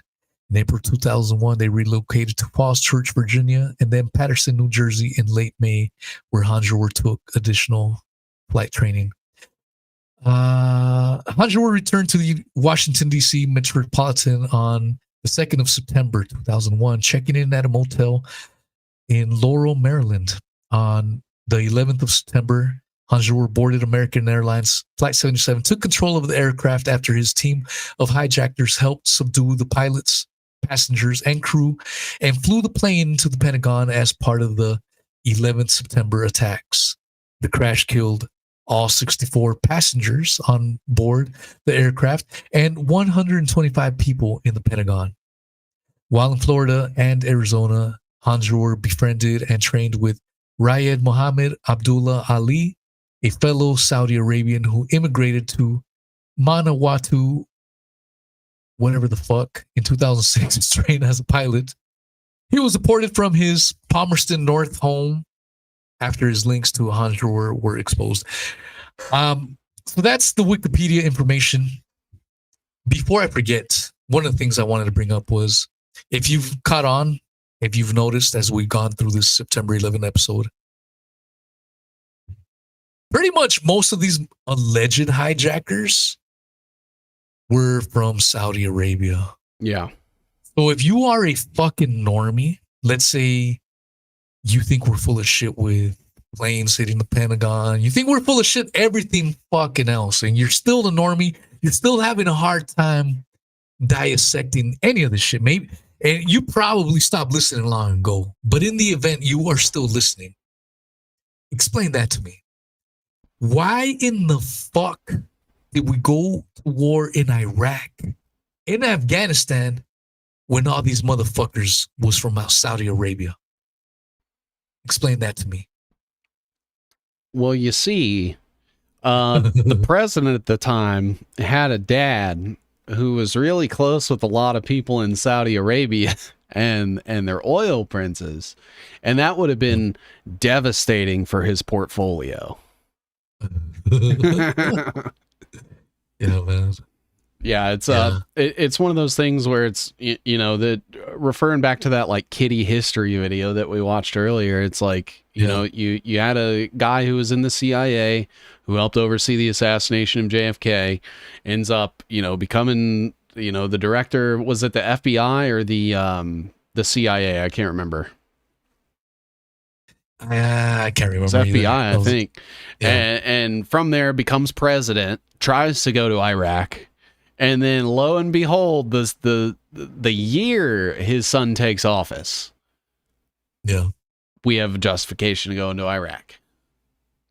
But like you were saying, it's all these people from Saudi Arabia who, to this day, they're one of our closest allies, according to our government. They were the head of the Human Rights Council for a time. They might still be. I haven't checked recently. You have Trump cutting deals with the Saudi prince today. Like, when are they going to have their time where, you know, they have to be held accountable for this? They're not, because it didn't happen. Yeah, man. 100%. And I wanted to preface the whole Pentagon alleged crash with Hani Hanjour, this fucking pilot. Even the Wikipedia states that he couldn't even finish flight school. All reports that we have heard, even from the official narrative, state that Hani Hanjour was a bitch-ass pilot. He was terrible. There are reports when he was in San Diego. Shout out to San Diego. That's where I was born. There are reports from the instructors from San Diego that said he was crying when they were trying to teach him how to fly a fucking Cessna. He was crying like a little bitch. Insane. And the reason I'm bringing it up is because the official fucking narrative tells us that when he went to hit the Pentagon building, the motherfucker, so he's coming in like this, boom, boom, boom, boom, boom. Then for whatever reason, does a corkscrew, goes up, does a fucking spin, does a fucking loop-de-loop, and then comes back in again and hits the Pentagon building right in the accounting department, where only the day before Donald Rumsfeld gets on fucking TV telling us that they cannot account for $2.3 trillion fucking dollars. Yeah. Goddamn, bro. What are the odds? Yeah. So what are your thoughts? I'm going to pull up the Pentagon crash site as I hear your thoughts. So I think that what ended up happening at the Pentagon was, and this is where I always go back and forth with, like, was it a direct energy weapon or was it a cruise missile? And I think the one at the Pentagon specifically was a cruise missile, because we do have that, like, little frame by frame footage of that, like, toll booth or security booth or whatever that's positioned right outside of it. You go back to the Shanksville crash, how there was barely any plane debris anywhere. It looked like a high school theater production. The same with the plane debris at the towers, where there was no accounts of there being like a plane wheel here or this like a piece of a seat somewhere. It was just the passport, perfect condition, right where somebody could pick it up and find it. And then with this one, and the pathetic amount of alleged plane debris that there was, the fact that they had, I would consider the Pentagon to be one of the most surveilled places on the planet, and has been that way for a long time. The fact that to this day we only have that one video footage that shows anything, and that all of the other footage from like the gas station across the street, various other camera angles, any passerbys that would have been there that day. Because, I mean, the Pentagon is crowded every day of the year. 9/11 wouldn't have been different. There would have been people in and out of the Capitol. There would have been somebody there with a camera recording so the fact that we still to this day have only ever gotten that one piece of footage, I don't believe there was a plane. Burden of proof lies on the government. The one piece of footage that I have seen, it looks like a missile to me. And so I don't think there was a plane. Yeah. I'm with you there. And I think this one's a little bit less controversial, than perhaps the Twin Towers and whatnot. As I stated earlier, I was at, I'm trying to share the Pentagon crash site. So here we go. Here we have some images of the alleged crash site. I'm trying to, God, on Telegram, I have some better sites. Here you have the alleged, this doesn't even make sense, bro. Yeah. That looks like a fucking bomb. Yeah. If a aluminum plane that can get a hole through its nose because it hit a fucking pigeon, causing this amount of fucking damage, concrete reinforced fucking building, bro. Yeah. Made into smithereens. I was a ready mix driver for a little while. You have family. Seven, I won't say exactly who, but you have family that worked in cement. Yeah. This doesn't make sense if a fucking aluminum craft plowed into it. I don't give a fuck how fast it's going. Yeah. This is fucking cement. It looks more like a fucking explosion. The other thing is, here's the map. All right. So I mentioned earlier that for the 160th anniversary of the Lincoln assassination, I went to Washington, D.C. Mm-hmm. All right. Here's the White House. All the good shit is right here. Boom, boom, boom. And I was like, well, I'm in D.C. I went to the Lincoln Memorial, obviously. I'm in D.C. I want to go to the fucking Pentagon. I want to check that shit out. Yeah. So, boom, crossed over here. Went to the fucking memorial right here. All right. And I was trying to find on X. I took a little video footage of me going there and seeing this firsthand. The distance from here to here is not very fucking far. Yeah. If you can see on the maps, even in the fucking maps, it doesn't look far away. Yeah. I want to say 200 feet, 300 feet. Mm-hmm. If you can do this, Seven, while I explain this, what is the length of the plane that allegedly hit the Pentagon? I want to know, because from the crash site to this overpass, I want to say it's not more than 200 feet, maybe 300 feet max. 300 feet max. 155 feet long, allegedly. Oh my God. And there you go. And it had a wingspan of 120 feet and 10 inches. Yeah, fuck that shit, bro. The distance from here to here, man, I wish I had the footage I could put up on X of me being here. So here they have a little memorial right here. And then what you have here is a bunch of benches, which if you're there and you want to cry for the victims and whatnot. You do the street view for that? Let's see. I think the little guy's in the bottom right. That yellow guy, and you can like drag him onto the road. It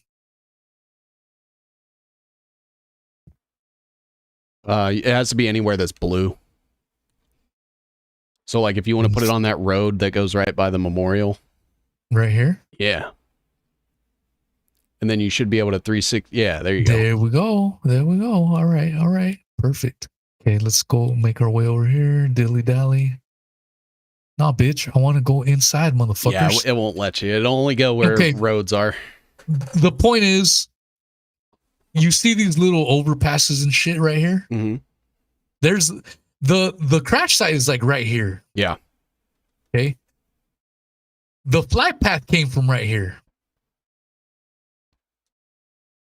And the crash site from right here, as you can see, is probably 300, maybe 500 feet at most. Mm-hmm.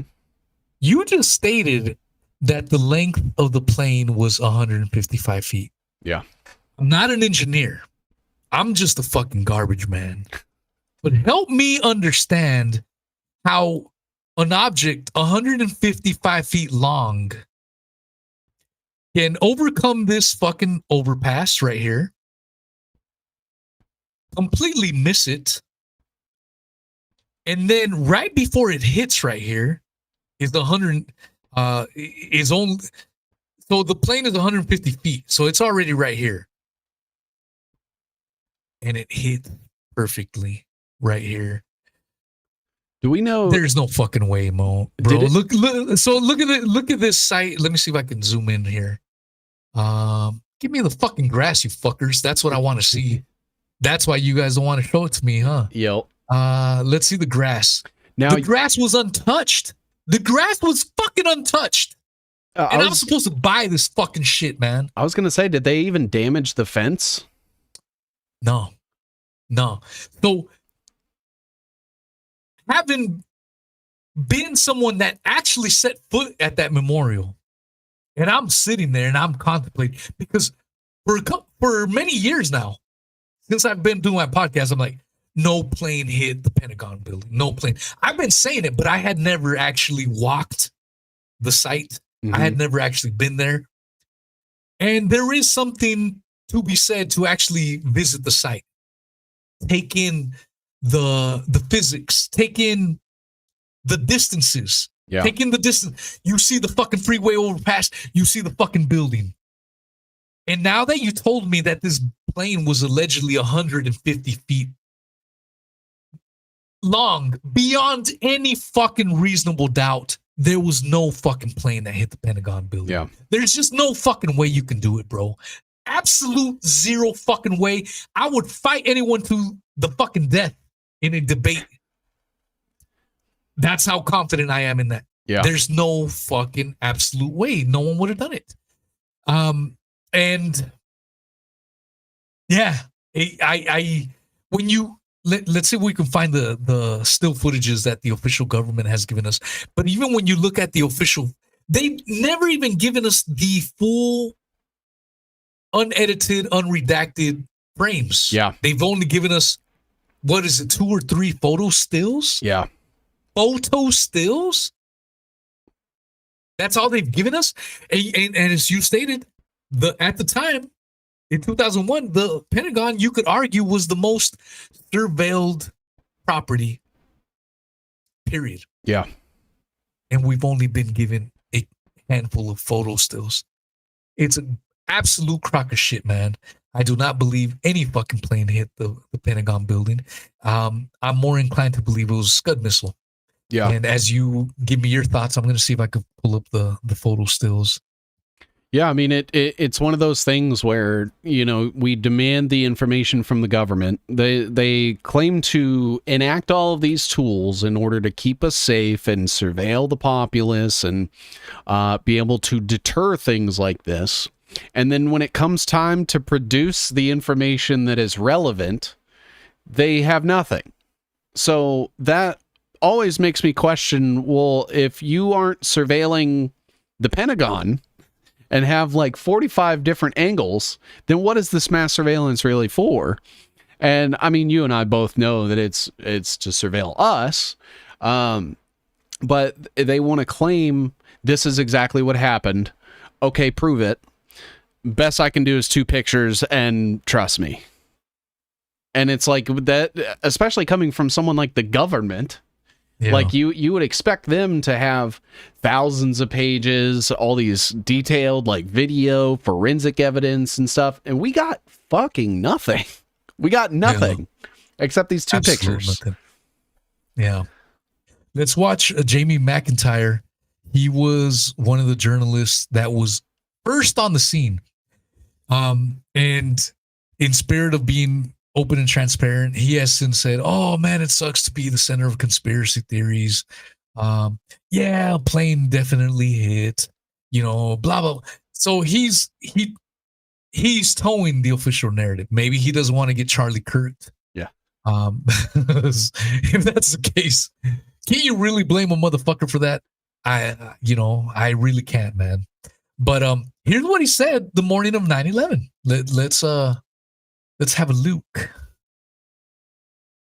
All right. Idea of how much of the plane actually impacted the building. It might have appeared that way, but from my close-up inspection, there's no evidence of a plane having crashed anywhere near the Pentagon. The only site is the actual side of the building that's crashed in. And as I said, the only pieces left that you can see are small enough that you could pick up in your hand. There are no large tail sections, wing sections, a fuselage, nothing like that anywhere around, which would indicate that the entire plane crashed into the side of the Pentagon and then caused the side to collapse. Now, even though if you look at the pictures of the Pentagon, you see that the floors have all collapsed. That didn't happen immediately. It wasn't until almost about 45 minutes later that the structure was weakened enough that all of the floors collapsed. Man, jet fuel comes in again. It's like they combined the World Trade Center towers and the Building 7 narrative. And they were like, it fires, man. Jet fuel, it burns hot, collapse the whole thing. What can you say? Yeah, dude. So, like I stated, even when I went to the fire academy and my chiefs were talking about, in code, like, yeah, that's fucking weird, dude. Prior to 9/11, we could fight fire in these buildings and we weren't scared of collapse. Yeah. But for whatever reason in 9/11, collapses were all over the fucking place. Yeah. Never in history had that happened. Does it happen but on now? 9/11, no, not even today. Like, even when you look at like bombs dropped directly on like buildings in Gaza, they don't do like structural damage. That's like repeated bombings. And like the bombs are specifically meant to blow up buildings. That's what they build them for. And have you seen, I'm sorry, go ahead. I was just going to say, like, even the buildings that they're making in Gaza have more structural integrity than the Pentagon did. That's insane. There's no way. Yeah. Yeah. Yeah, in Gaza too, bro. Like, not to talk shit, but they don't have OSHA. Yeah. You know what I'm saying? Like, yeah, exactly. They don't have the same building standards that they do out here. Yeah. And those motherfuckers are holding up.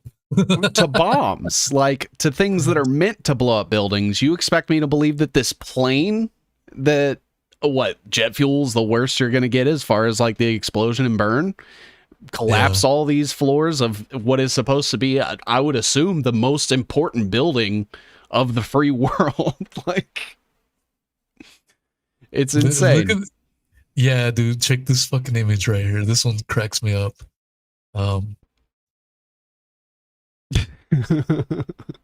A fucking plane hits the Empire State Building in 1945. Oh, what the fuck? Are they saying this is an AI? I think so. Oh. The crash site is still there, though. Watch this. Let me see if I can pull it up here. Yeah, that one says it's AI. I suppose it could be. But a plane did hit the Empire State Building. And then, like, within weeks, it was back up and running. Well, they even talk about it during the construction of the World Trade Center towers, where it was specifically designed to withstand, the highest passenger plane that they had at the time. Here's a good image. Yeah. So there's a crash site where it crashed. The structural integrity of the building still holds, and this is in 1945. Yeah. Bro. Here's another fucking image right here. Yeah. Like that's what I would have expected if a plane would have crashed into the building. Yeah, dude. Yeah. There's another image right there. There's the image on fire after the crash. And it was back to normal use only a short time after this crash. It's crazy, bro. Yeah. And I think that whole point of the Gaza buildings getting bombed and it's still holding up. Yeah. Like if That's a that great doesn't, because that was the thing, was that like when you first brought up those pictures of the Pentagon, my mind immediately went to, I've seen thousands of blown up buildings, and that looks like a building that was bombed, because it looks exactly like the ones in Gaza, because it's still partially standing, but you just have this one side that's like completely decimated. That's an explosion. Yeah, I'm trying to find the actual photo stills that have been released. All I keep seeing is computer generated images of what they think happened. Bitches, you guys have the official footage. Yeah. Why haven't we been able to see that? Don't give me no computer generated images. Yeah. I mean, yeah. Even to this day, it's like, the burden of proof lays on you. If they wanted to dismiss this, they would just be like, all right, here's the footage. And it goes away. People stop questioning whether or not a plane hits the Pentagon. Boom. Easy. Done. Yeah. Wouldn't it be in their best interest to not only be transparent, but wouldn't it also add to their narrative that we were under a terrorism attack and that they did try to actually attack us? And it's like, if all you have to do to prove that you're right is just release the evidence that you have, why wouldn't you? What is the mindset behind that? Because even 24 years later, like, there's nobody that's like in danger if they happen to release another angle of this footage. Like, what are they gonna endanger the gas station employee who owned the gas station across the street? Like, who gives a shit?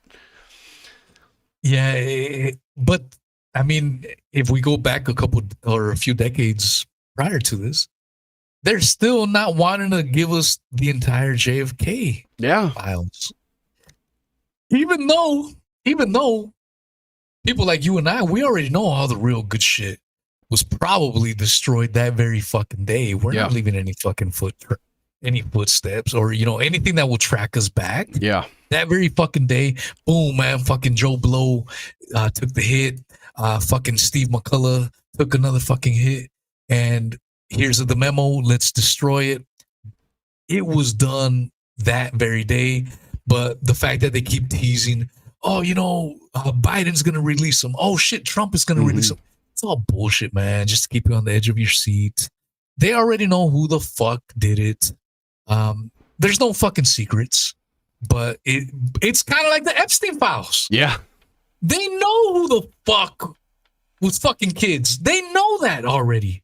But instead we're going to release some Epstein binders to these fucking social media influencers. And we're going to get to the truth. Kash Patel's on the case. Pam Bondi's on the case. Get the fuck out of here, man. Yeah. It's just bullshit that we get fed. And unfortunately, a lot of people will fall for this shit. Let's watch these Pentagon clips that we should be so grateful that we received. Yeah. We didn't get the whole fucking footage. They took out frames. So as you watch this, keep in mind, frames were taken out and removed. Like the Epstein footage. Just like the Epstein footage, 100%.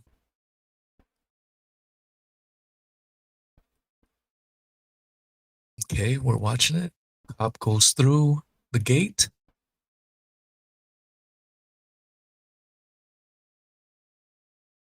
So cameras all over the Pentagon building. And the only fucking footage we are allowed to see is this with frames missing. Keep that in mind as we proceed.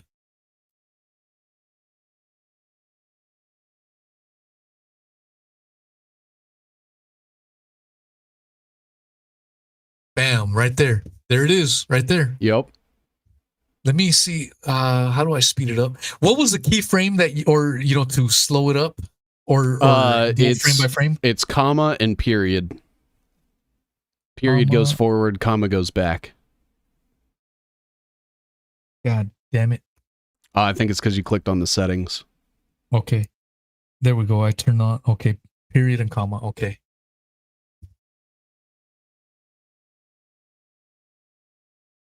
There it goes. Okay. All right. Fuck you. All right. Let's go frame by frame.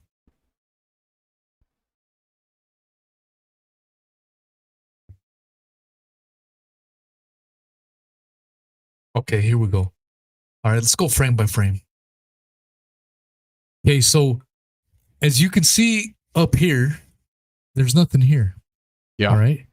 Let's go forward a frame, couple frames, another frame, another frame, another frame.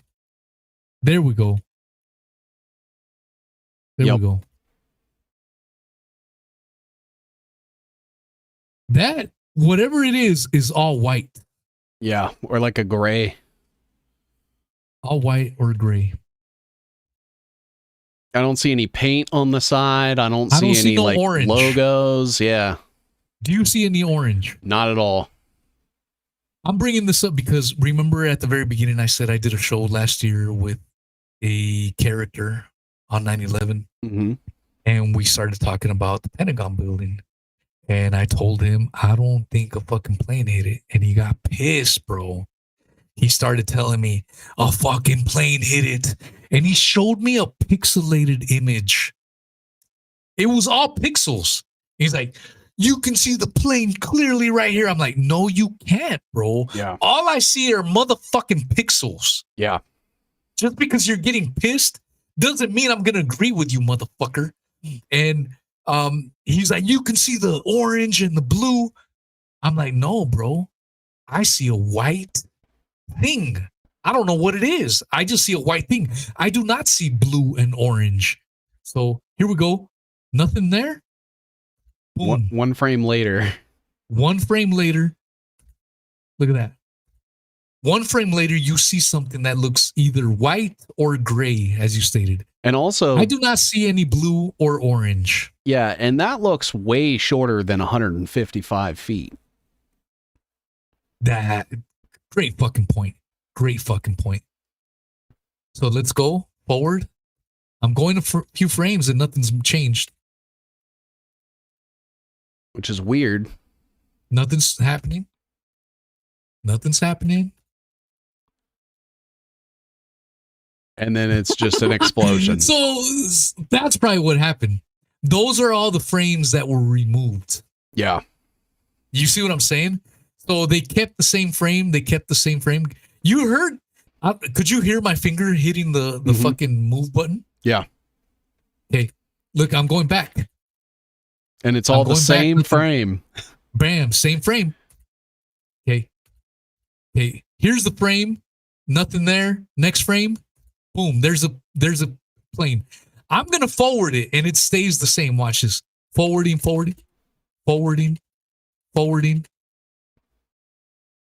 Bam. And then all of a sudden a fucking explosion. Yeah, that's like 10 frames of the same exact frame. Let's be precise. All right. Okay.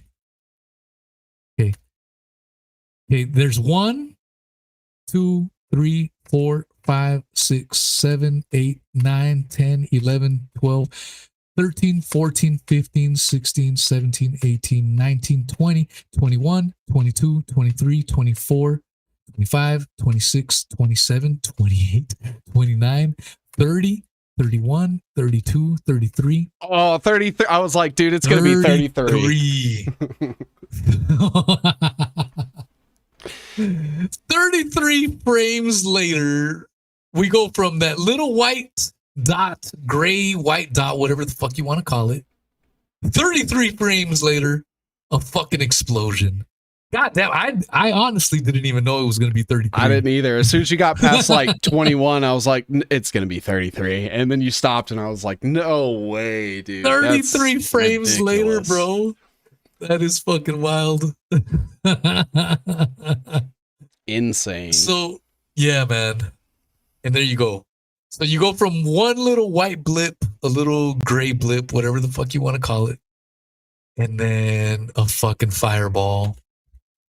And more frames removed, more frames removed, more frames removed. And now a mushroom cloud. Yeah. And what's crazy too is like, so that explosion that you're seeing, there's no way that is completely engulfing the entire plane to where you can't see any piece of it. Yeah. You would expect like the tail sticking out still or something. Some sort of debris Unless it was coming. a Scud missile. Yeah. Yeah, exactly. Unless the entire thing was designed to blow up, you would see something. More frames missing, and then you have that fireball. More frames missing. God damn. Another fireball after several more missing frames. And so right now we're at 4 frames that are different. Yeah. And you've been hearing me crack this. Yeah. Here's another frame.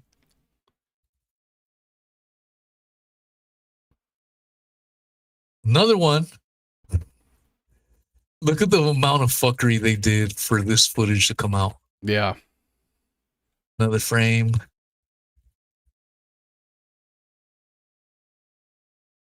So it went from a giant ass fireball to black smoke immediately. Get the fuck out of here. Oh, look. What is this? Black screen. Instead of black screen like we saw in the Twin Towers, they're doing white screen. So that's fucking weird. I counted 8 frames. And, you know, when we think about footage, like the average footage goes at like 24 to 30 frames per second. Yeah. So we got less than 5%, or we got about 20% of 1 second of footage.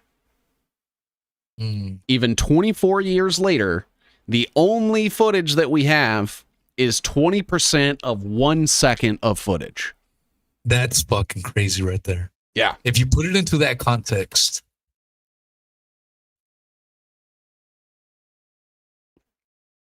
Look at this shit, bro. Yeah. All right. Insane. That's crazy, bro. Yeah. Breaking it down frame by frame. Yeah. All these years later. And as we've already stated before, the most surveilled property at that time period. And we only get a handful of frames. Not even the entire complete footage of this camera. Yeah. Just a handful of frames. And where you see one tiny little white or gray blip. And then all of a sudden, a fucking fireball. Yeah. What was the plane that hit that fucking building? Do you remember? I want to think see a model of it. 787, if I remember correctly. Pentagon 9/11. I want to pull up an image of what it looks like. It's supposed to be blue and orange, if I remember.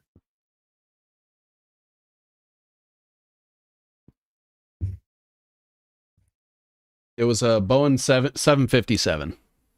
Boeing 757. And do you know if it was American Airlines or United? It was American Airlines. And it was coming from Dulles International Airport. Old John Dulles, CIA. Okay, here we go. This is what allegedly it should have looked like. Let's see, images.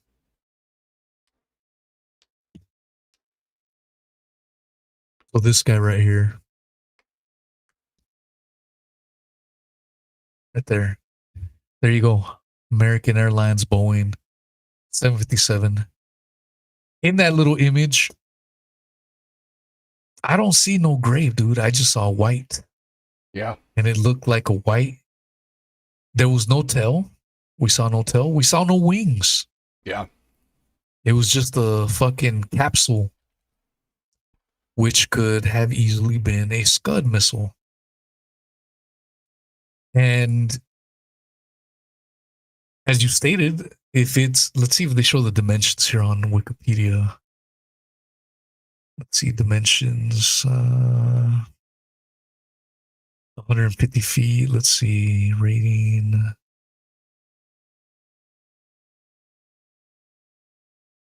Yeah, let's see the length on here on Wikipedia. Like I said, having been there already, when I didn't even show the fucking plane, did I? Oh, I didn't even have it on. Sorry about that, man. All good. There's a plane. And this was allegedly the exact plane that was used. I didn't see any orange. I didn't see any blue. No. I didn't see the American anywhere. No, nothing. Nothing. All we saw in that frame was a white little Tic Tac. Yeah. If you want to call it that. A little capsule. That was it. And if you look up like Scud missiles and what they look like, I mean, that looks exactly like what I just saw. Let's see. Scud missiles.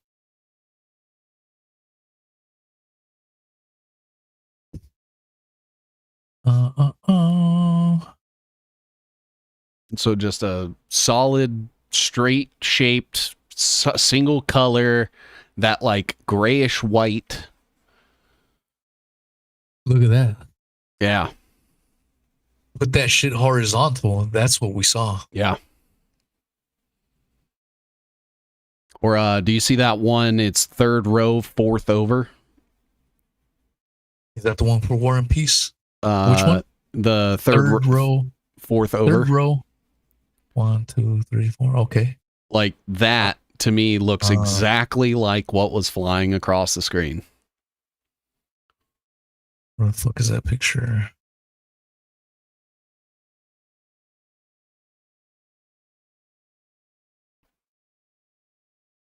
God damn it. Oh, you looking for one of the like 2 frames that shows anything? Yeah. But yeah, this one right here you're talking about, right? Yeah.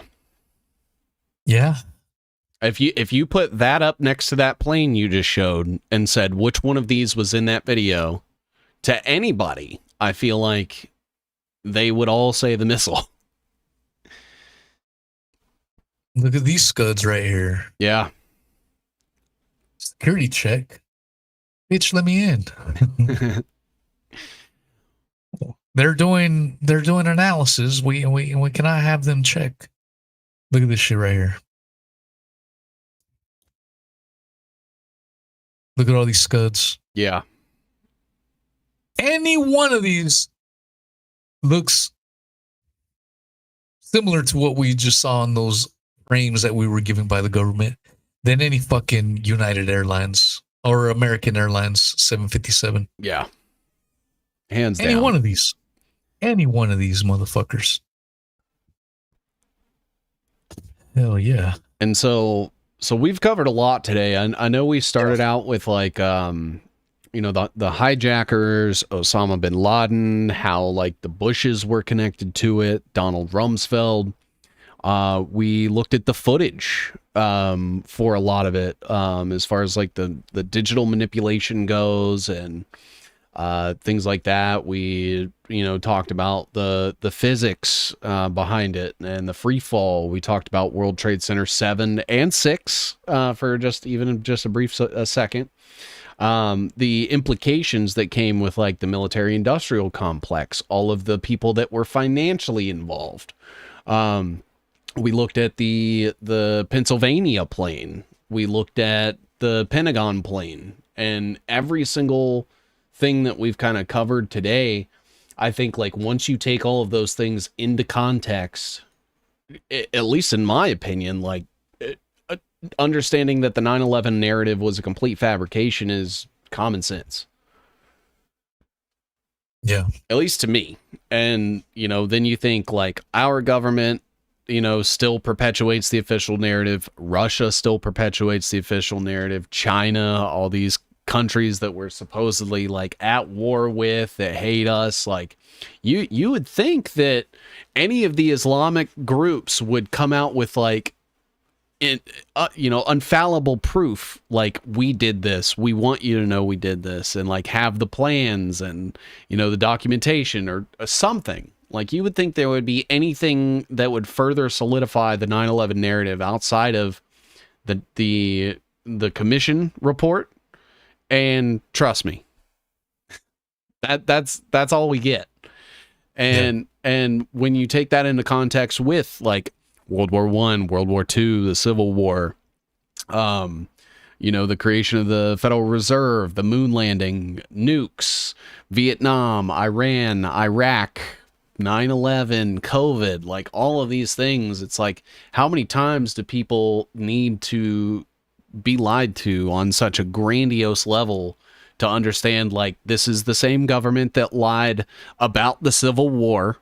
This is the same government that lied about World War II. It's the same government that did 9/11, also pushed COVID, and they're still in power today. And it doesn't matter, like, the names can change all they want.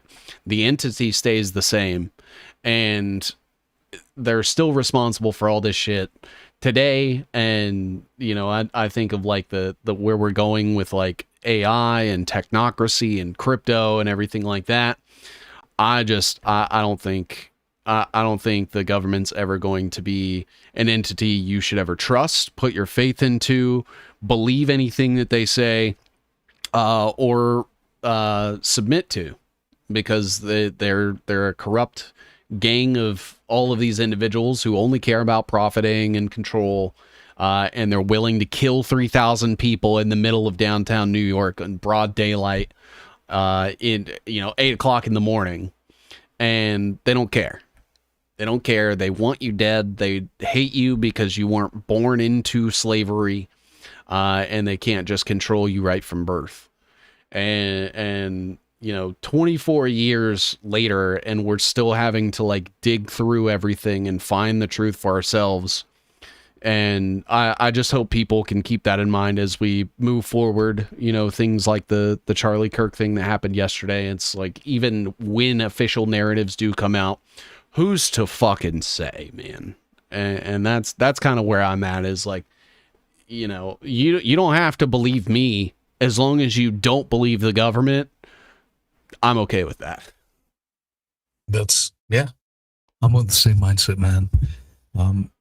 I know we voiced our theories and thoughts on certain aspects to the 9/11 story, but I think most everyone listening and that will listen, down the road in the future, we can at least all agree that we were lied to about 9/11, that the official story is complete bullshit.